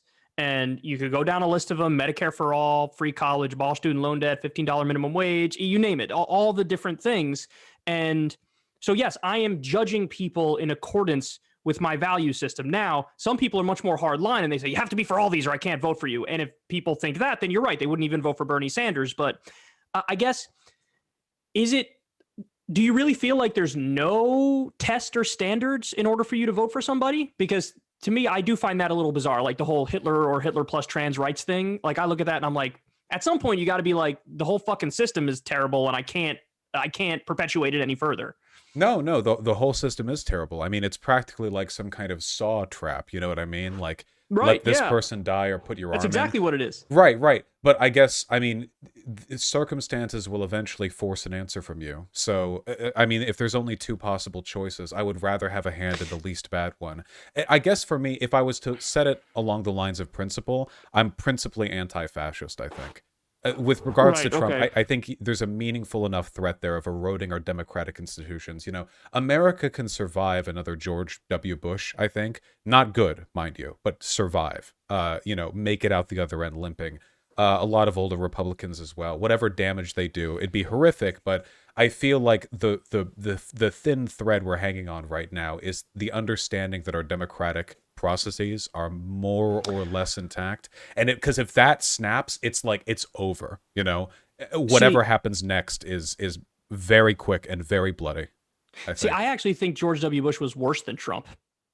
In terms of total harm done, undeniably, 100%. Yeah. And he's the one who laid the precedent of Constitution schmonstitution Forget your Eighth Amendment protection from cruel and unusual punishment. We're going to torture people. We're going to have no due process. We're going to lock people up in Guantanamo Bay and Abu Ghraib. No habeas corpus. We're going to do illegal and offensive wars. So I actually think from both a constitutional perspective and a harm done to the country perspective, he was worse. And more importantly, he laid the groundwork for every president after him, including Obama, to basically say, it's a matter of opinion. If you want to torture, you torture. We're not going to, because I'm personally against it. And so then the Constitution and these rights became like optional to everybody. And then you allow somebody who's genuinely unhinged as a human being, like Trump, to get in there and have the reins of power. And for example, like you pointed out before, he increased drone strikes, colossally, and he got rid of whatever red tape was left there. And it's like, this is where we're at now. We have a system now where there's nothing reining in the executive branch. And unfortunately, given American imperialism and how psychopathic these leaders are,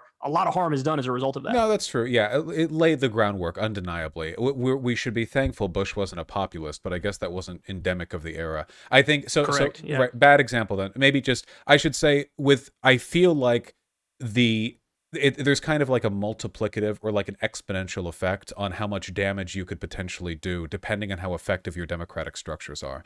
You can take a look at other like military coups in countries around the world or places where there has been like a bid for power, and usually the corrupting influence of the more like fascist party or whatever is slow until very suddenly it's not, because there's usually just one key person that has to break. Some member of state whose job it is to oversee an element of the process, one law that needs to be undone, one organization that needs to have a majority of people in charge that are sympathetic to that party. And after that, that's over. At that point, it's just a matter of time until the dice fall. So I'm very afraid of that. So principally, I guess I would draw my line pretty definitively there, because whatever Biden is, I don't think he's necessarily corrosive to the democratic process. See, I think that there are definitely meaningful differences between Trump and Biden, and that's why I laid out the policies where I think Biden actually does deserve some credit. And this is stuff where, when I point this out, when I was giving Biden credit on withdrawing from Afghanistan, I was getting shit from lefties who claimed like they cared massively about getting out of Afghanistan. And I'm basically was like, shut the fuck up. What do you think, it was going to be roses and fucking puppies and holding hands and singing Kumbaya when we got out? It was going to be messy, but it's the right thing to do to get out of there. But I don't view the difference as so much that Biden isn't also actively partaking in the type of downfall that you just described. I think Biden's involvement is more one of abstaining, which is actually the criticism that I would lay for Bernie or Busters, I guess. I think that Biden's problem is he's not doing enough about gerrymandering. He's not doing enough to rally the American people in favor of left-leaning populist economic causes that can unite us against the corrosive forces of fascism. He's not doing enough to push back against Republicans' constant attacks on the the democratic norms. I think, and you could do this without like violating free speech or anything. I think it's just a matter of Biden isn't an orator the way that Trump is. Whenever Trump cares about something, if there's a policy he wants done, or even just a person he's mad at, he'll campaign around the country and shit talk that person for weeks. Biden doesn't do this. He stays more or less quiet and emerges once every month to give a passionate 4-minute speech on the necessity of believing in hope. And this is what Democrats offer us, really. The knowledge that every once in a while the animatronic gets wheeled out from the Oval Office to assure us that everything's going fine. But that to me is a crime of, what would you call, abstaining. That they could be doing more. They're like a stopgap. They prevent the left, the real left, you, me, whatever, from responding more appropriately. And the Republicans are just far more dedicated than they are. They're much more active. They're more vicious with how they use their political capital, Yes. See, I would say Biden is worse than just abstaining, because if you look at his record, so the crime bill, for example, in the 1990s, this is when Democrats were very tough on crime. It was the era. There was high crime, and they viewed it as like it actually is the more left position to have so much sympathy for the victims that you're really harsh on the perpetrators. But along with that came locking up nonviolent drug offenders at a ridiculous clip. And of course, there's massive racial implications to that, because it was black and brown people who bore the brunt of it. And this was Joe Biden who was largely responsible for it. I mean, he wrote some of the crime bill.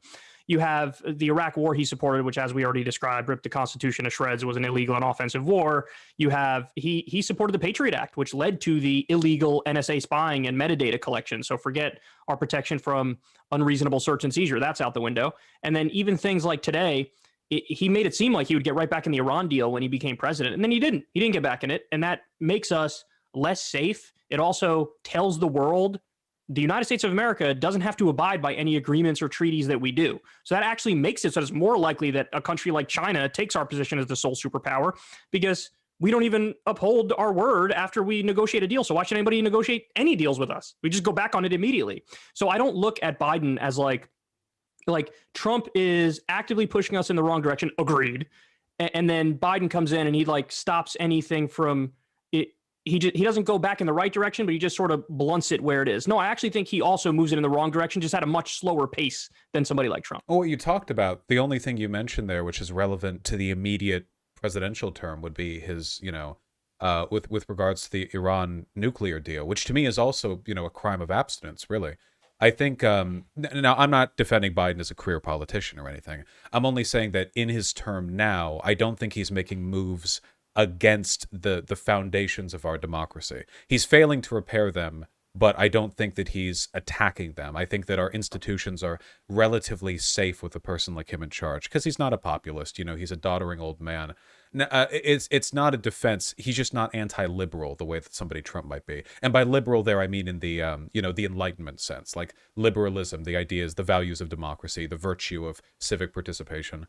So in other words, you mean if he loses, he's not going to be like, I'm staying, like Trump? Well, yeah, no, I don't. Right, right, that's yeah. what you mean. Even gotcha. Hillary whined for months after, but she conceded right after. Yeah, right. Yeah, of course. Anyway, I mean, we agree on who's worse or who's better. At the end of the day, where a person draws their principle line is going to vary, I think.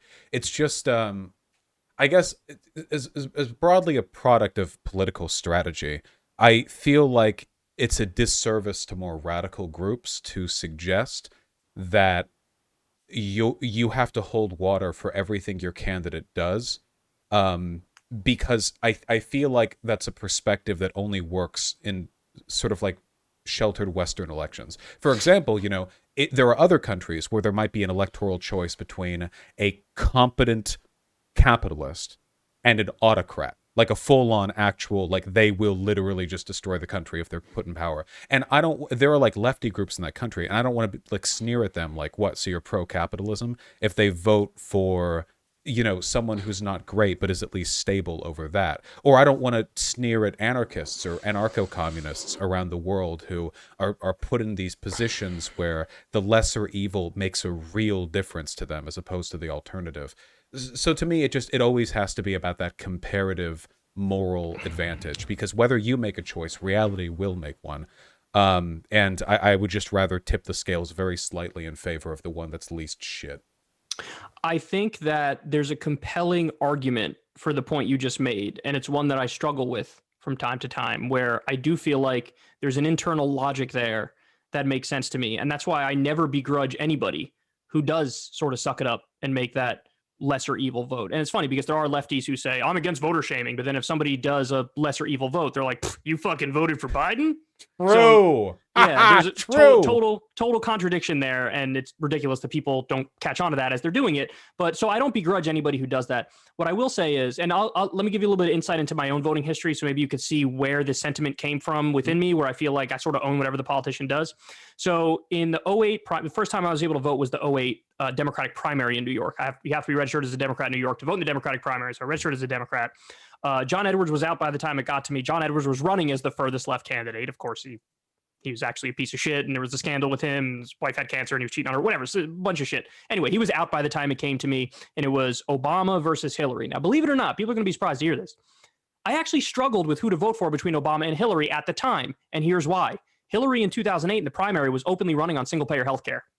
Barack Obama was not running on single-payer healthcare, but Barack Obama was openly against the Iraq War, and Hillary was not. So I had to weigh, like, okay, I care about both these issues like equally, like they're equally important to me, but what do I do? The reason why I ended up voting for Obama in the primary is because Hillary had attacked Obama like a few days before the New York primary, where she said something along the lines of, for Obama to say he's going to negotiate with Iran without preconditions, that's naive, and you shouldn't do that. And I was like, fuck out of here. Of course you should negotiate with them without preconditions. So I ended up voting for Obama in the primary, voting for Obama in the 08 general.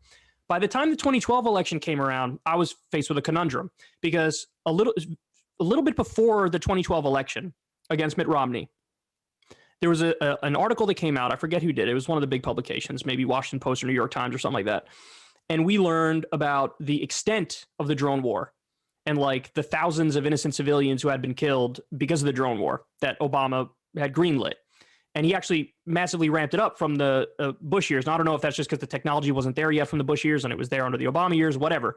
But so it was very clearly the takeaway from that story to me was like, this guy I voted for greenlit this drone war, and now he has blood on his hands, and I sort of feel responsible for what he did. And then so in 2012, I thought about it inside and out, and I came to the decision, I can't do it. I'm going to vote for Jill Stein. And so I voted for Jill Stein, Green Party candidate. Now, again, I live in New York. I know there's no chance Jill Stein's going to win. I'm not an idiot. But it felt like my main takeaway was this stuff matters. And if this stuff matters, I need to take responsibility for my own actions and my own participation in the system. So I need to vote for the person who most aligns with my values, and Jill Stein most aligned with my values. Now, again, I'm not telling other people to adopt this voting idea, because it is, I'm not going to lie, it is kind of a luxury if you live in a safe state to be able to think about it in this sort of esoteric, abstract way.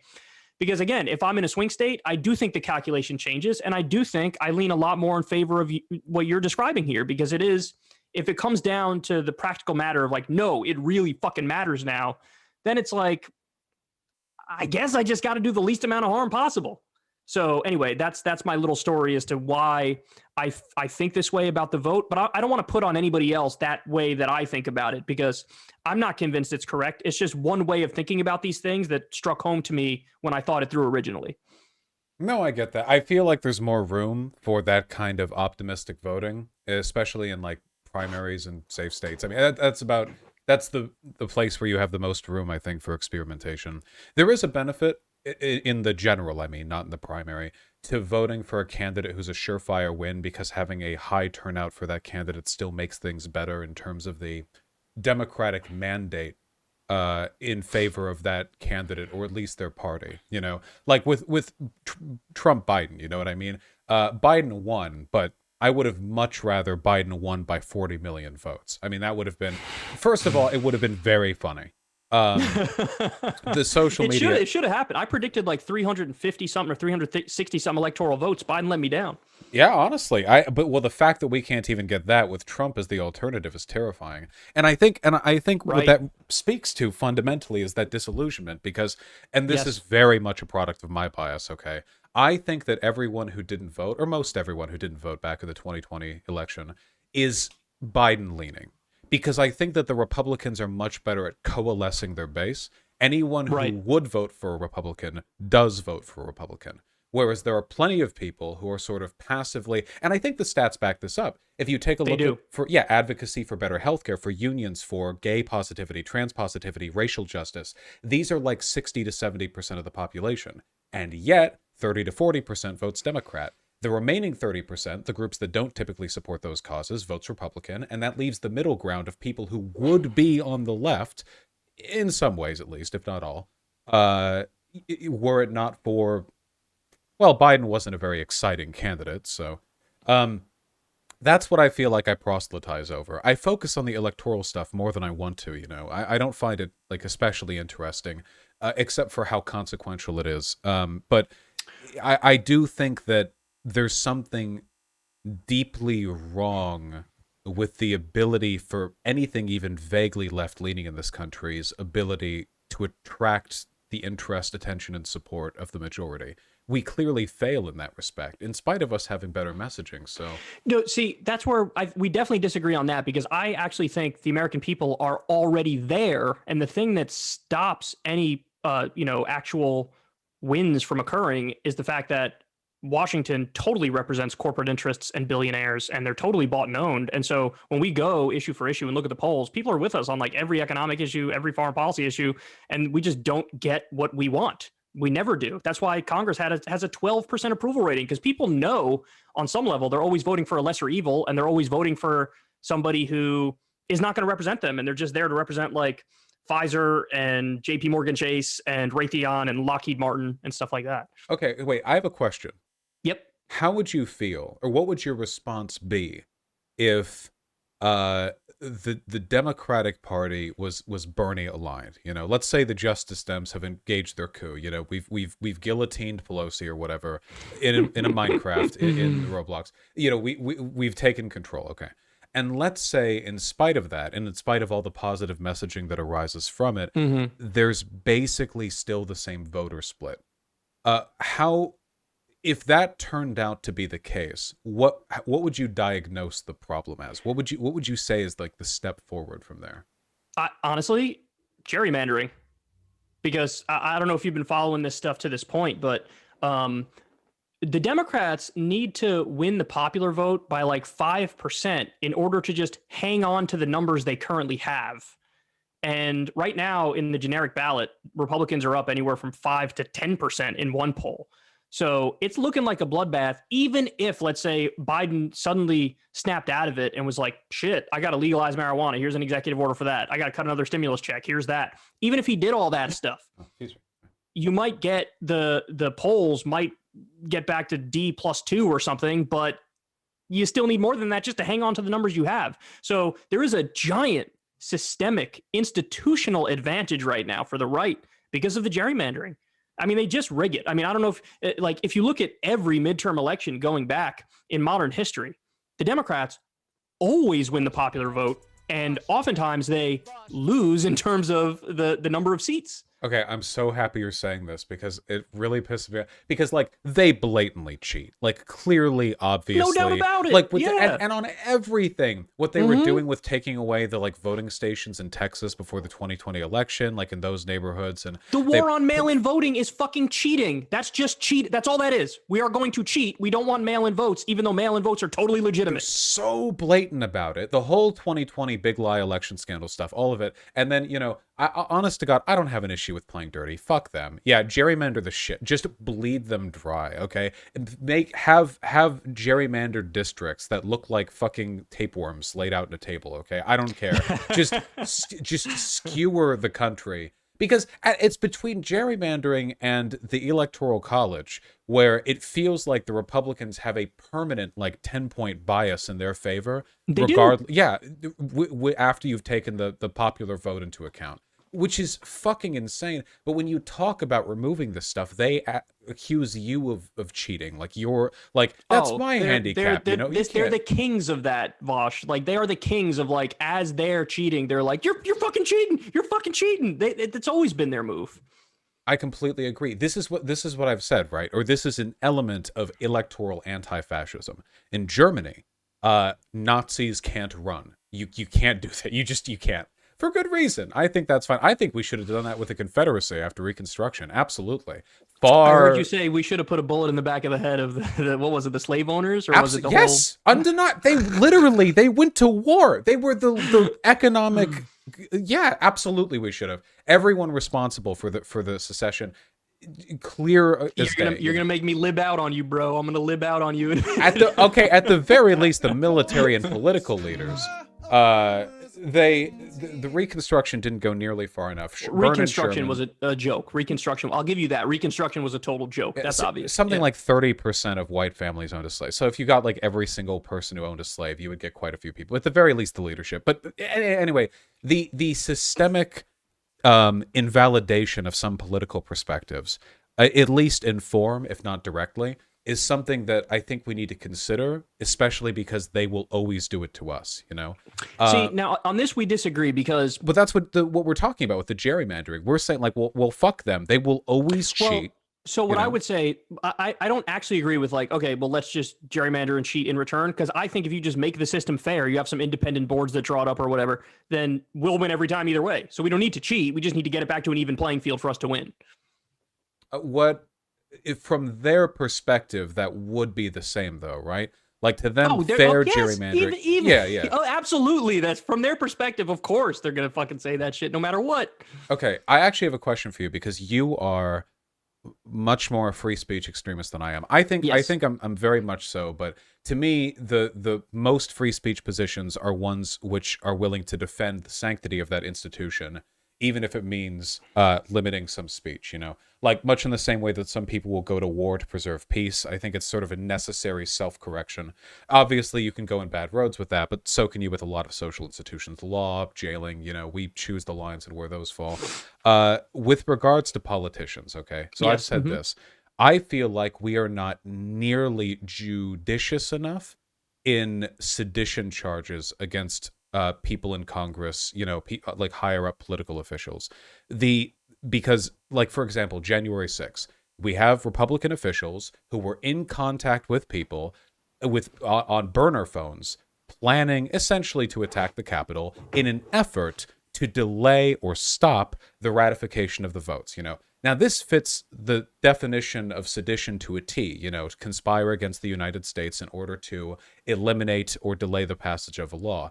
But for some reason, I feel like we're terrified of that. If it had been me up there in January 6th planning that, I would have been arrested. Why do political officials get to do this shit and get away with it, whereas the stooges they use to attack the states by proxy, they go to jail?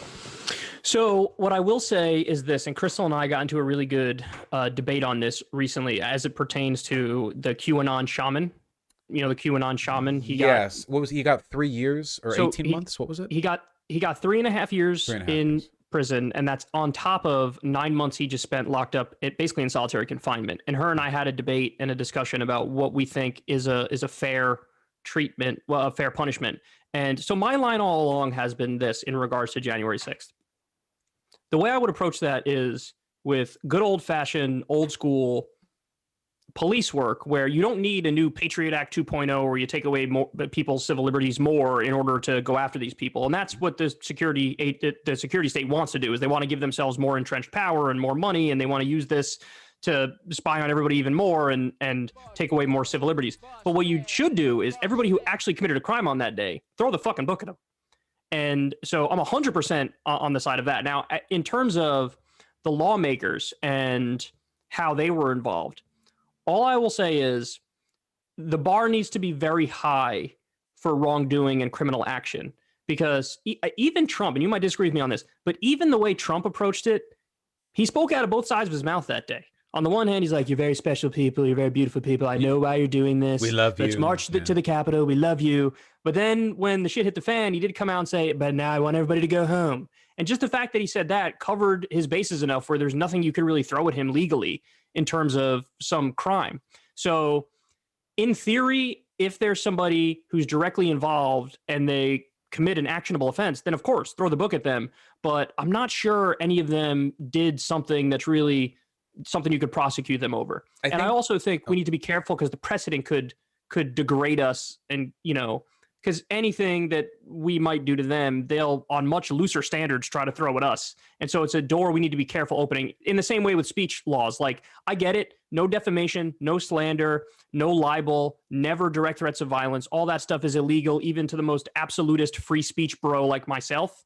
But those things matter. And if those laws are broken, okay, take action. But outside of that, I try to lean as heavily as possible on the side of freedom and live and let live, because the alternative is just much worse. Yeah, no, well, I agree we don't need an invocation of any new laws. I just think the ones in the books aren't really being enforced, you know? If I had done what So give me an example for a congressperson then, because you mentioned Congress people that were involved. So like Gassar, right? The people who, like, communicated with some of the organizers for the Jan 6 rally. Like, what they were doing there was absolutely, like, as Boebert, Holly, like, criminal conspiracy, you know? This was an effort to halt or abrupt the passage of a law. I mean, that absolutely fits the definition of sedition. No getting around it.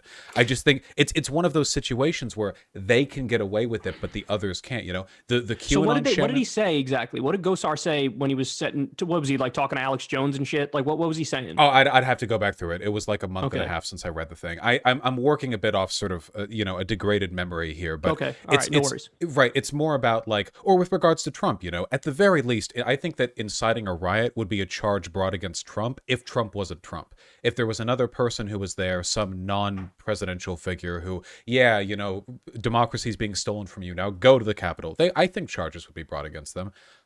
It's just another way, I think, in which the political elite get shelter from the stochastically damaging behavior they engage in, which will always benefit Republicans because Democrats never do this shit. Democrats just aren't rowdy enough, at least not yet. My worry is that unless we're vigilant here, we might get a worsening of stochastic conditions. Republicans have been essentially insinuating that Democrats need to die for the country to survive for a while. Sarah Palin had those target markers on like Democrat politicians around the country. The language they use is very incendiary. And I just think like one of these days, somebody's going to take a shot at a Democrat. Some congressman is going to be getting a sandwich and his brains are going to get splattered over a cafe window. And it's going to come like 3 days after some Republican politician is talking about how, we need to, the Democrats are enemies of America. They are enemies. We would be fighting them if they were from another country. And then we'll find out the shooter liked that politician and listened to them. And eventually this process gets bad enough, where there's a chilling effect and we're essentially under siege by a legally impervious Republican class who know their constituents are crazy enough to do the dirty work for them. That's my fear. Yeah, I mean, there's definitely something there. I would just say everybody obviously has to tread carefully in terms of how you would go about attempting to prosecute somebody for something along those lines, because you never want to make it so that there are like leaps of logic in it. Because even with like Bill O'Reilly, for example, he very famously went on Fox News over and over, and he would refer to this abortion doctor George Tiller as Tiller the baby killer, Tiller the baby killer, Tiller the baby killer. And he did it for like years. And then one day somebody murdered George Tiller. And you could say, does he bear some sort of ethical and moral responsibility for that? Probably. I hope he fucking has trouble sleeping at night. Is that something that's an actionable offense? Probably not. In the same way that when Representative Steve Scalise was killed by somebody who supported Bernie Sanders, none of us, rightfully none of us, were like, hey, Bernie, maybe you bear some responsibility for this. It's like, well, no, you can't have that leap of logic, because people are individuals and they have agency. And even though in the macro sense, what you're describing is a very real phenomenon that people need to be aware of and be careful of and watch your language and don't feed into the hatred, at the micro level, and when it comes to prosecutable offenses, it's just a very hard thing to connect the dots in a way that doesn't at the same time set a terrible precedent or just totally come up with a whole new approach to the law, which is too loose. No, I completely agree. It's really tough to find a good line here, because on one hand, I do think that elected officials should be held to a generally higher standard, but on the other hand, an unequal application of that standard is a classic way for authoritarians to remove people from inconvenient positions of power. Bingo. Also, a lot of these laws pertaining to stochastic violence weren't really, they came about before the modern media, which I think it's a whole new beast now, right? Nowadays, if you're a really big YouTuber, you can direct millions of people against individuals. You can do everything but dox them, and your followers will dox them for you. You don't have to dox them. They'll do it. You can, if you're malicious enough, you can essentially enjoy legal impunity while ruining people's lives in ways that were unfathomable back when these laws were constructed. And then you add in the potential for politicians to use this against political opponents. This is like nightmare territory, and I don't know what the solution would be. Maybe a higher standard for stochastic violence for people in elected office, but then like what? So if Bernie calls for a political revolution, he gets tried because people are saying revolutions are typically violent, and he must have meant guillotines for all the establishment, class. I don't know.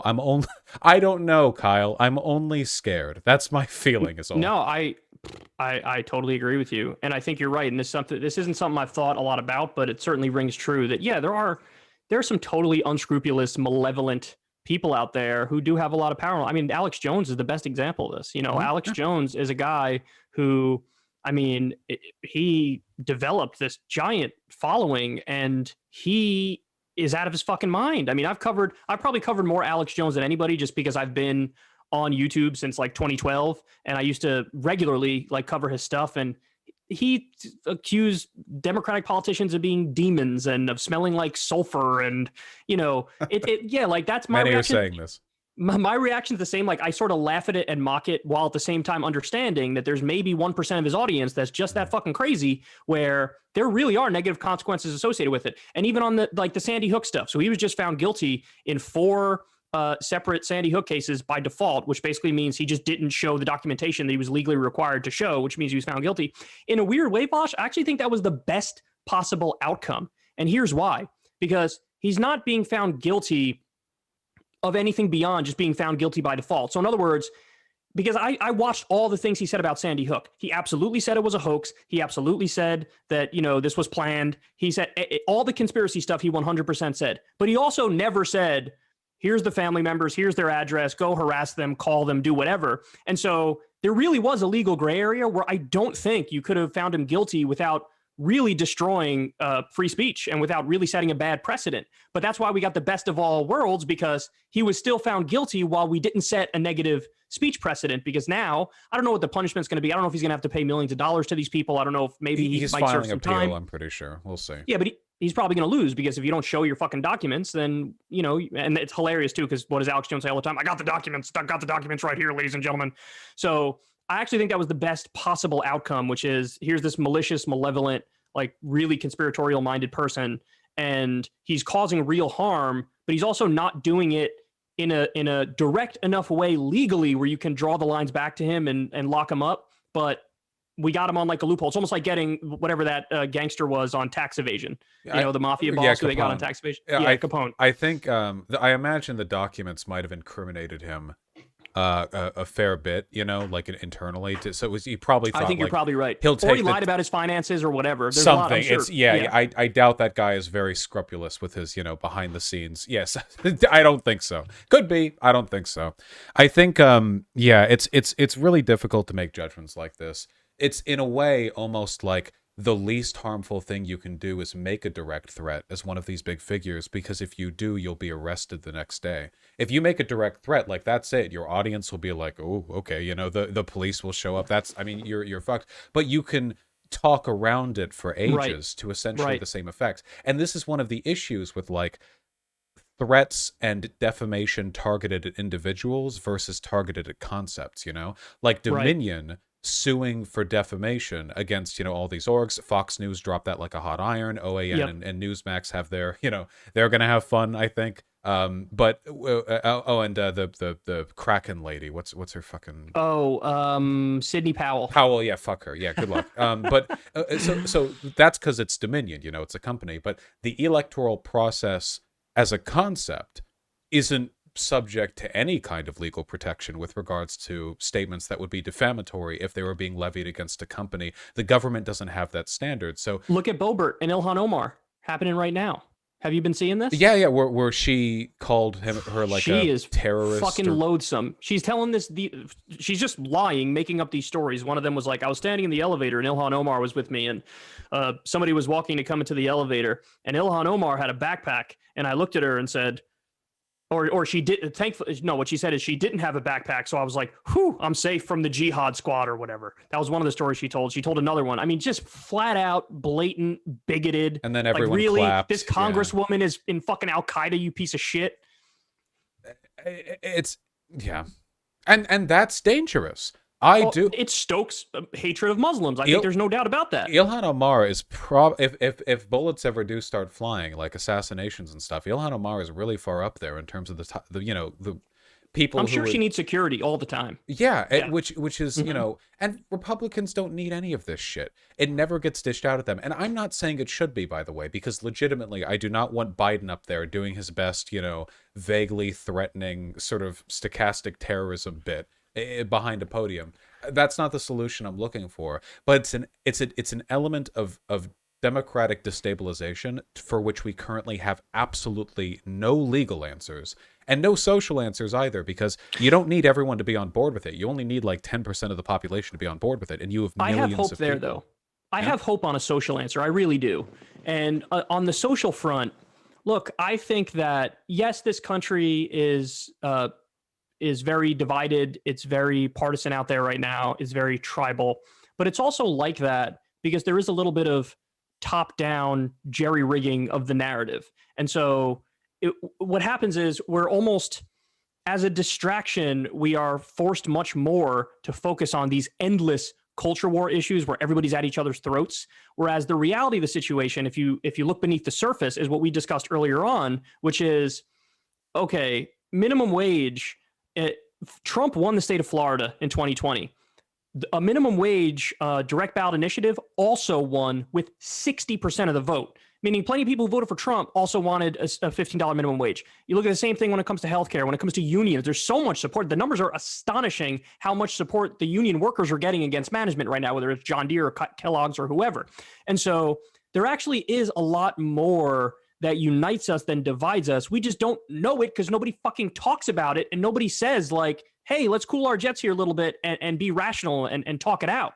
And I feel like it is possible to get to a point where we do sort of break the fever in a sense and realize that a lot of the fucking arguing over Mr. Potato Head and whatever other culture war bullshit du jour theory, Dr. Seuss. It's just noise on the side. It's all ancillary. And as soon as people realize that, that's when you'll see more class solidarity. That's where you'll see more movement in the right direction and more turning down of the temperature for all the problems that we're talking about now. Yeah, and I think, and I want, because we're at about 2 hours here, and that passed in the blink of an eye. So I'll say this, and I really appreciate you coming on.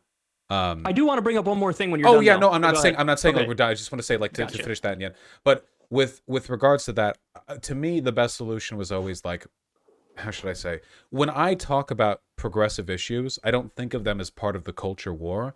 Because I think you can talk about these issues without invoking them in, like, a disingenuous, like, social bickering kind of way. And when you respond to culture war talking points, I often feel like I'm trying to, like, throw water on the fire somebody else started. Like, if I talked about the Mr. Potato Head shit, I didn't want to talk about the fucking Mr. Potato Head. I'm sure I did too. Yeah, I'm guilty. I didn't want this. You made me. You made a trend. Yeah. So I do hope we can move past it, especially because, like, it is such a good scapegoat for the right. It is insane how good of a scapegoat it is because their economic positions are indefensible. They've always tried to pivot it away. This is centuries old with immigration, even back in the 1900s. Oh, why are wages low? Well, of course, it must be because of immigrants, not the bosses not paying you. It's clear. Redirect always to something else. So they want to build the wall. So they want to put tariffs on China. It doesn't do anything. Nothing has gotten better. Nothing has changed. The closest thing we've gotten to any meaningful economic improvement lately was Biden cutting child poverty in half, I think, in addition to the broader stimulus that we got during COVID. And was it expensive? Sure. But, we were dealing with COVID. There was a lot. And it's unfortunately just temporary. But yeah. Maybe we can normalize that stuff for sort of long-term enjoyment, but we do need to talk about it more. It is a crime that the effects of those policies were newsworthy for a week, and since then it's just been a nonstop cavalcade of bullshit. Exactly. Totally right. At the end of the day, the mainstream Democrats, the establishment Dems, probably benefit from the culture war talking points too, because they know that if they focus too much on the econ stuff, people might wake up to it, and there will be far fewer establishment Dems and far more radical Dems. Or correct. And because correct. Republicans going from like a neocon to MAGA, like QAnon shaman shit, that doesn't affect the business class at all. Zero. They still get their cut taxes. Whereas going from Pelosi to Bernie Sanders means a lot for They know that better than anybody, Vosh. The donor class. Which is why they had to fucking try to undermine him in every possible way. We're being crimped into the fucking culture war discourse from both sides. Anyway, I was rambling there. Sorry. So here's the thing I wanted to talk about. I figured you were the perfect person to talk about this with. Let me just say, I really enjoy your content. You're one of very few people who I consume fairly regularly.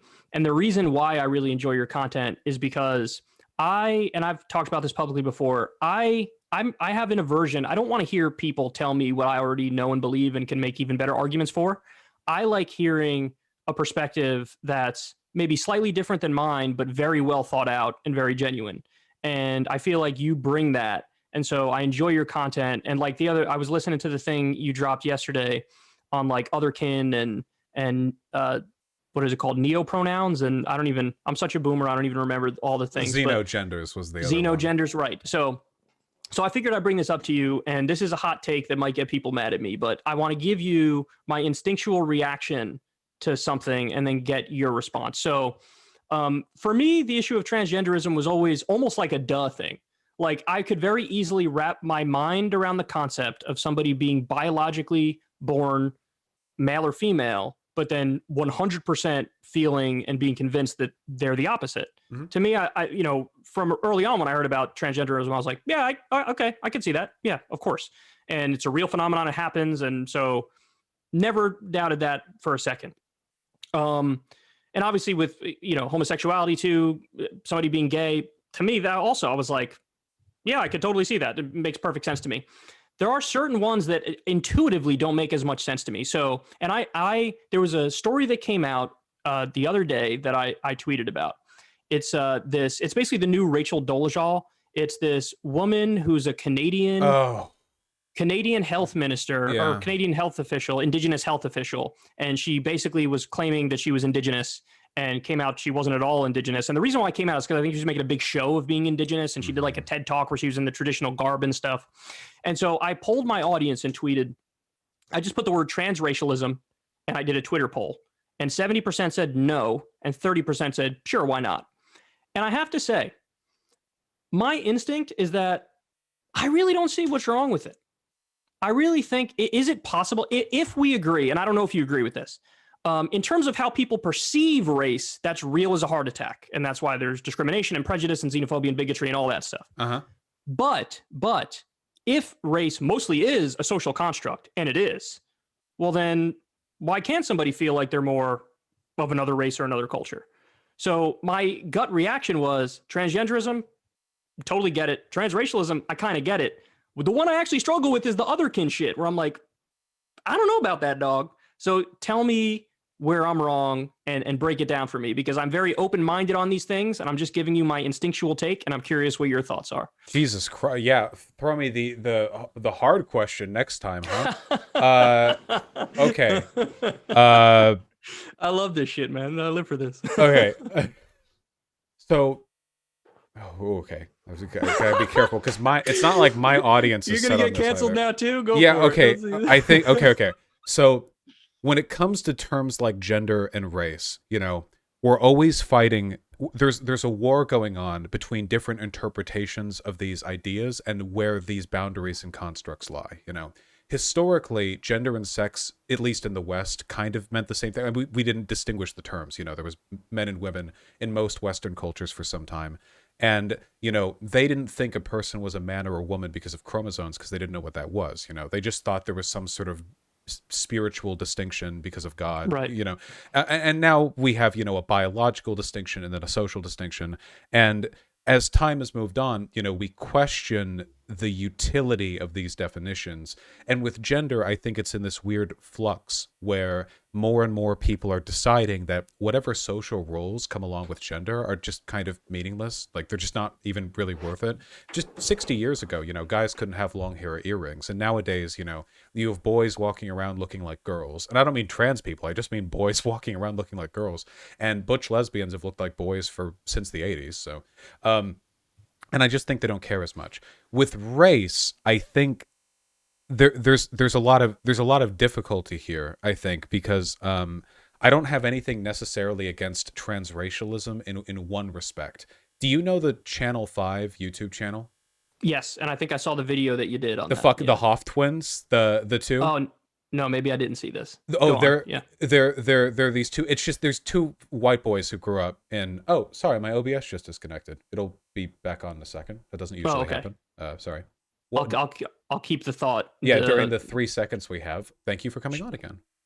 Okay, there we go. All right, it's reconnecting. Okay. My chat will Gotcha. come back in a second. It's, YouTube video player isn't always reliable. Anyway, like this, for example, sometimes black people who grow up in white neighborhoods are accused of being like white, or what's the term, Oreos, like they're white on the inside. Right. And likewise, you have white boys who grow up in like the projects who get the opposite accusation.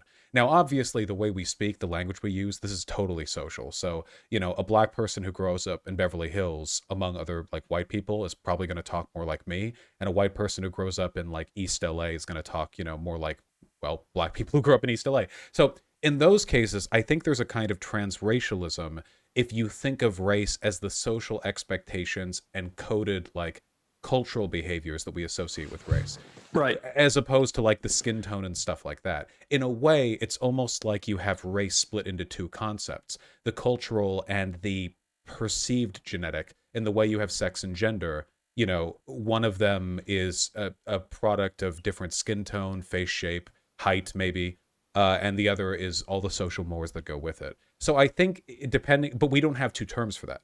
We just have race. We don't have like the sex version of race and the gender version of race. We just have race, which is, you know what I mean? I do. You are making a distinction there, which is one that I hadn't thought of. So I guess maybe language just has to evolve there. But, So, oh yeah, sorry. all I was going to say was, so I understand why people would initially be very hesitant to the idea when you have somebody like Rachel Dolezal, who, you know, is basically claiming this experience that she didn't have. But at the same time, she also didn't she rise to the top of the NAACP, and she was doing good work for the Black community. And then, so I think what my point is like, so like if Eminem came out tomorrow and was like, I'm Black, would people really be like, that's fucking outrageous? Or would the majority of people be like, yeah, we kind of thought that?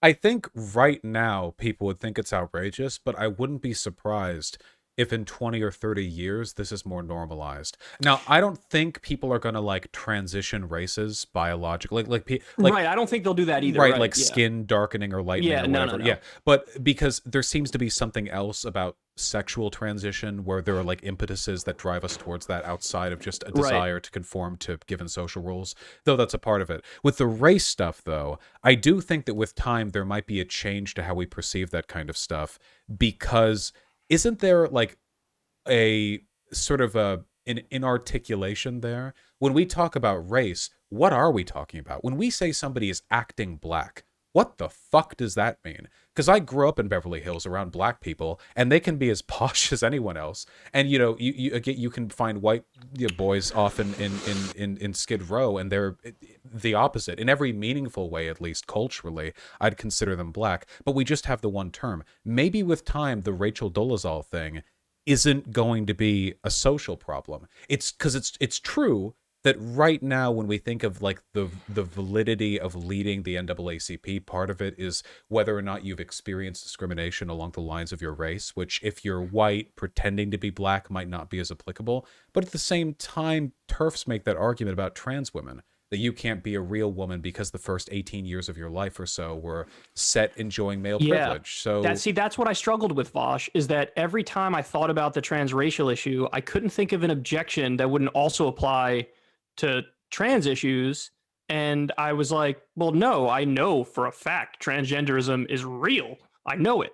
So, and maybe the argument against transracialism is this idea that like, well, at this late date, wouldn't we have so many more open examples of it? You know what I mean? Like when it comes to transgender folks, they've existed forever. Like all these societies have had versions of trans people.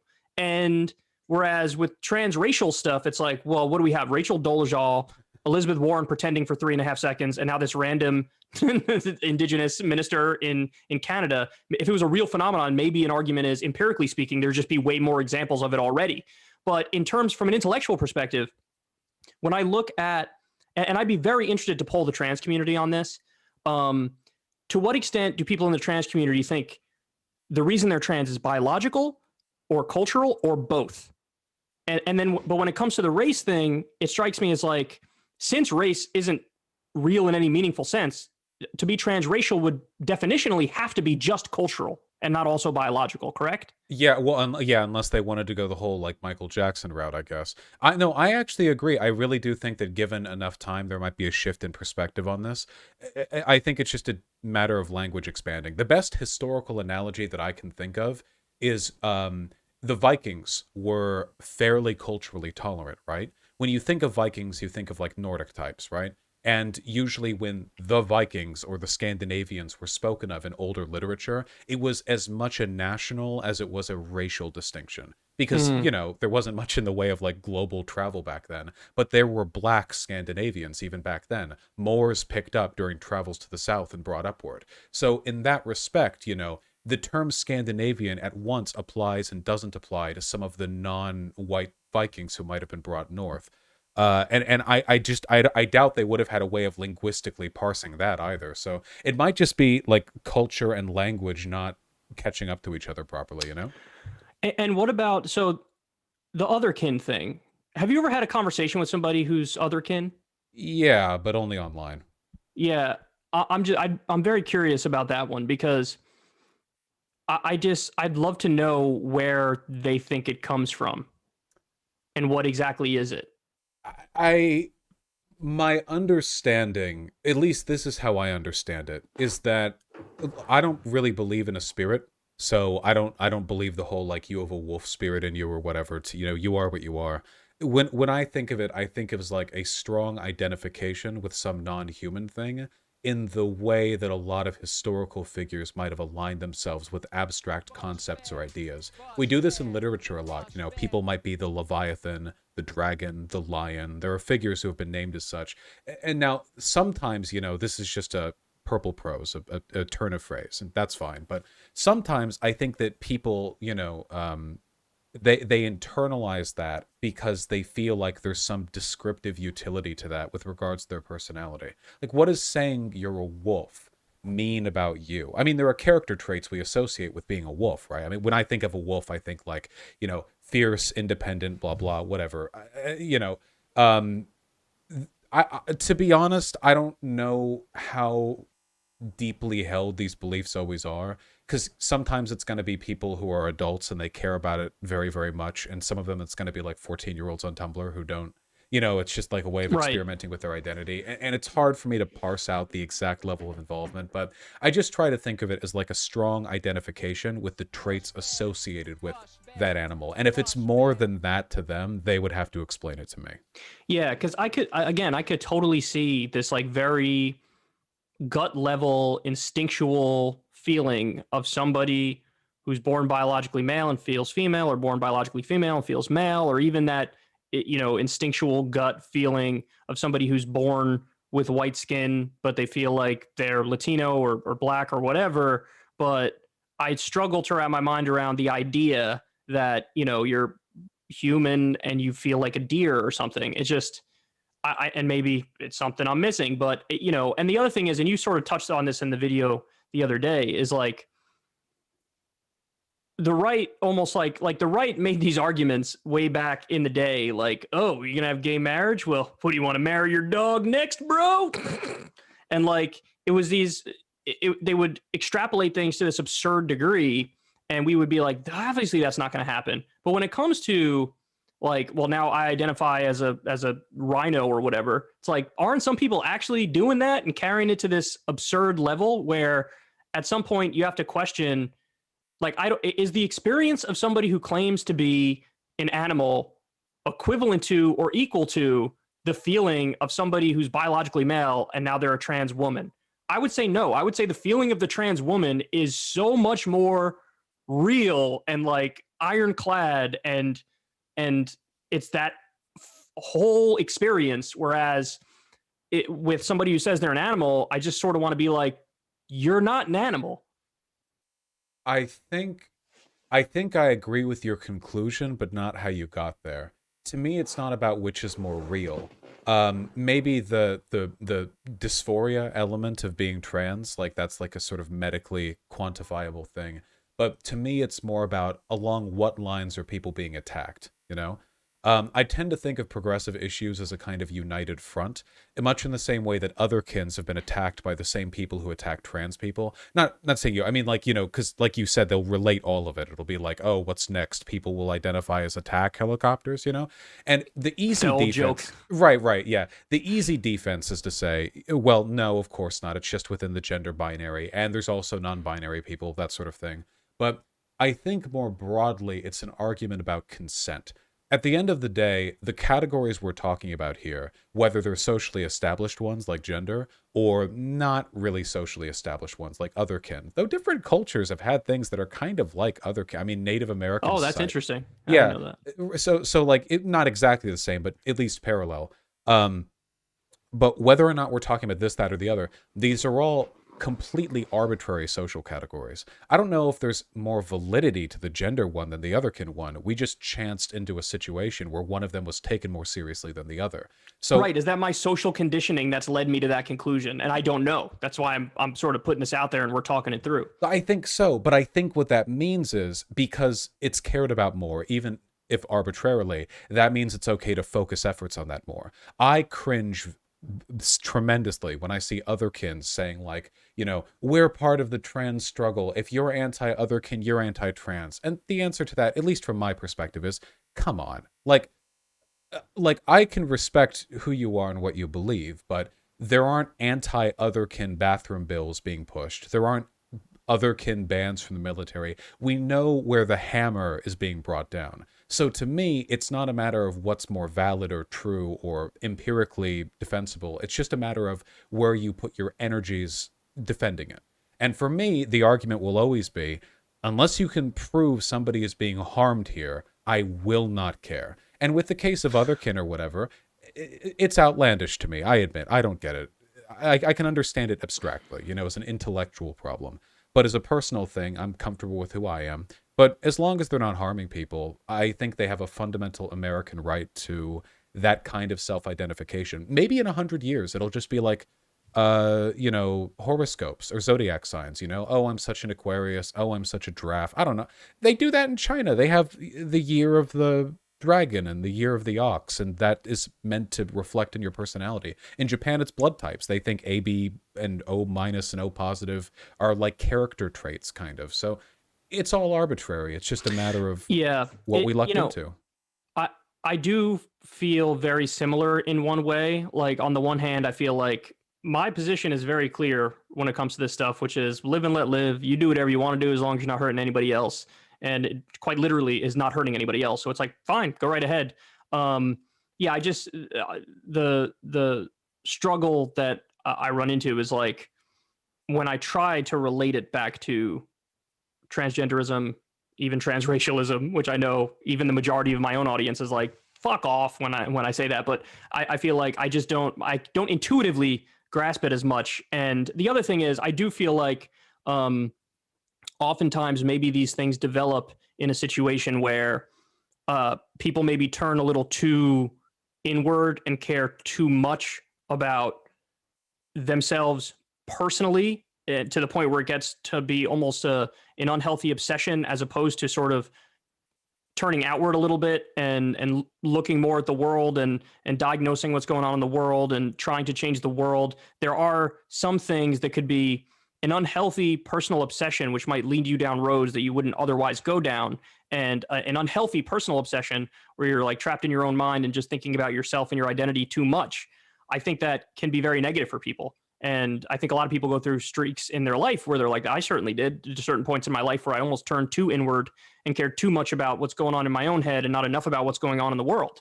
And so I would just caution people to turn outward more as well, and don't just think about yourself and your identity and your place in the world and all that stuff. Does that make sense? No, I agree. I think often we're tempted towards over categorization when we feel uncertain about our place in the world, where we want to break down everything that we are and segment it into a bunch of descriptive traits, social cliques, and other like broader things. And there's nothing inherently wrong with that. Giving name to ideas can help us understand ourselves better, but a hyperfixation on it, I think, can indicate that you're looking for a kind of external validation, like you weren't comfortable with you until it was thoroughly dissected and labeled. And to me, that can be a self-destructive process. It makes it difficult to grow and change when you've made what you are now not just a part of your identity, but like a figure,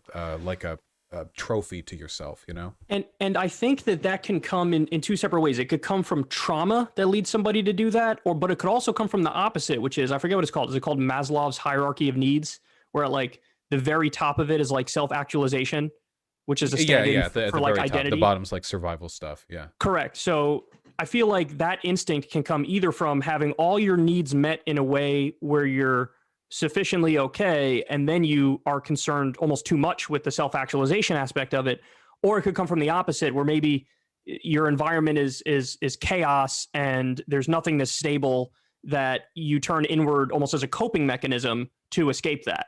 I think there are a lot of reasons you can sort of really fixate on these labels and these forms of identity. I think I agree with you. I don't think it describes everyone, but I have noticed that for a lot of people, they tend to delve into this very granular self-identification, either if they face no struggle in life or if they face quite a lot of it. I know That's trauma, right, yeah. sometimes trauma can invite people to engage in a lot of introspection to feel like they have control over whatever it is that traumatized them to begin with. And at the same time, like, we all know, now I don't think this is largely an otherkin thing, but there's like a trope of like the, the decadent bourgeois who, having had everything, now finds increasingly like self-destructive ways of satiating their feeling of self and their belonging. I don't think that it's destructive to be otherkin or whatever. So it's more of like a broader trend, I guess, like, today I will go to Epstein's Island, say they, stuff like that. I'm not equivocating those two, only saying that I agree that sometimes like a desire to move beyond sort of a satisfaction with yourself can, come from trauma or satiation. Yeah. Gotcha. Well, if I get canceled over my transracialism take, let me know. Because if I get canceled over saying let's go to Epstein's Island, clipped out of context, then I'll let you know. I'm glad that you brought this up. I actually am really glad that I got to talk about this with you. Yeah, I mean, listen, these are things that, like, I think about stuff like this, but my show is not really the forum for me to. I mean, it's weird. How am I going to do a fucking monologue on this? I need you to bounce ideas off of when it comes to this stuff, because I need other perspectives. Because I admit up front, this is not something that I'm well versed in. I'm just giving you what my instinctual reaction has been to this sort of stuff, and so it's good to like lay that as the groundwork, and then sort of let you develop on that, and then let me digest some of the points you made. Like, you made a really good point, that landed with me about the distinction, the difference between with transgenderism and transracialism, in terms of like, there's a cultural and a biological aspect on one side, and on the other side, there's just a cultural aspect. So there is a real difference there in some sense, I think, look, whatever the line may be, every time you're mentioned when I'm live streaming, there is a cavalcade of people in my chat saying, oh, Kyle got me into the left. I mean, every time, just an absolute tidal wave of people for whom you were the entry point. So in terms of, where this can be discussed or whatever, apparently whatever it is you do leads people towards hearing about me ramble about otherkin otherwise. So maybe it's not as foreign to your community as you might worry. Well, no, it's not. It's not foreign to some percentage of my community. Correct. You're right. It's not foreign to them. It's foreign in terms of the content I would cover on my show. You know what I mean? Like, for me, it's more economics, foreign policy, more those sorts of things. But that doesn't mean I'm not somewhat interested in it. It doesn't mean I don't like stimulating and interesting conversations like we're having on it right now. It's very, very useful. Yeah, and rare that I get them too. I think we're at 2.5 hours now. My ADHD riddled audience will barely have time to watch this on the bus ride back from high school. Over the next week. I massively appreciate you coming on. It's been a delight, and honestly, it's been long overdue. Everyone watching already knows this, but obviously, Kyle's Secular Talk on YouTube. I assume they knew that. Thank you for coming on. Seriously. Thank you, man. My pleasure. It was a great conversation. And keep up the good work. I enjoy watching your stuff. And just keep doing. Again, the thing I love is when people aren't like, I don't want to listen to somebody who's 100% agreement with me all the time, because I'm me. I know what I think and what I say and the arguments. And you're not exactly with me, but there's enough overlap where there's a lot of relatability, but there's enough difference where it's really interesting to me. And you're obviously very thorough and thoughtful. So keep doing what you do. As long as we're on lockstep on the otherkin issue, that's where it really counts. I hope you have a wonderful day. Thanks, man. You too. Have a good one. Take care.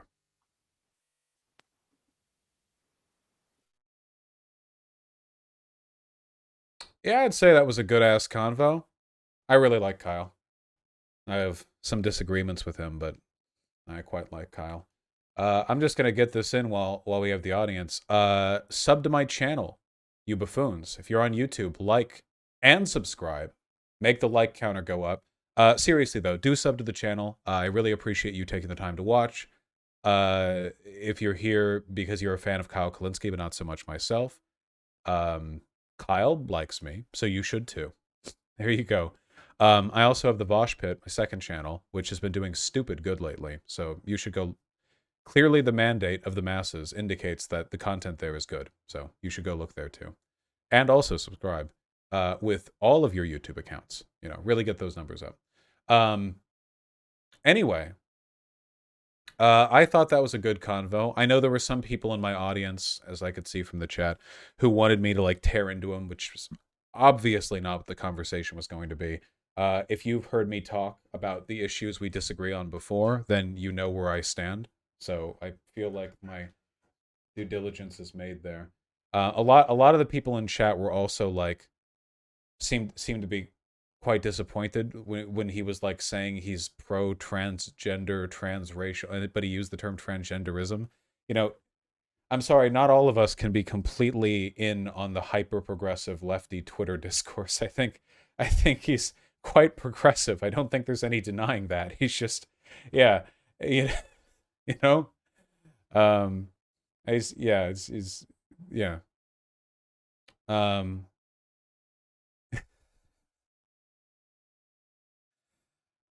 I said transgenderism like early in the, like up until about a year into streaming, I'm pretty sure.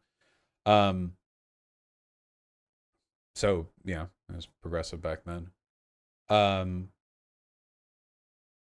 Remind me that Kyle still believes Assad didn't use chemical weapons onto citizens and that Gray Zone isn't paid off by the Russian government. Vosh, cringe. Yeah, we do have disagreements. I think that Kyle is a remarkably kind and trusting person. I think that he has a lot of faith in the people around him. And as such, I think that he is unlikely to severely challenge perspectives given to him sometimes when they come from people close to him or from people that he trusts. Like with the Assad stuff, I feel that it's more like he's heard some of these issues and he has these opinions, but not like I don't think he's like a principled Assad defender. You can see the content he's made on Assad and the Syria thing versus the content the Gray Zone has made, and I think there's a critical difference in the way that it's handled. Even though I disagree quite a bit with both, I think there's a critical difference between the impression I get from the Gray Zone, where it's like a very disingenuous effort to destabilize the United States through supporting Russia's geopolitical interests, and Kyle, who is genuinely opposed to U.S. war profiteering and is coming at it from that angle. Do you understand the difference? I hope you understand what I'm saying. Like, even though I disagree with Kyle on this, I do. I genuinely think it's because he actually does not want people doing the whole, promoting the, the military interventionist perspective. Yeah. No, I think he's quite genuine. 100%.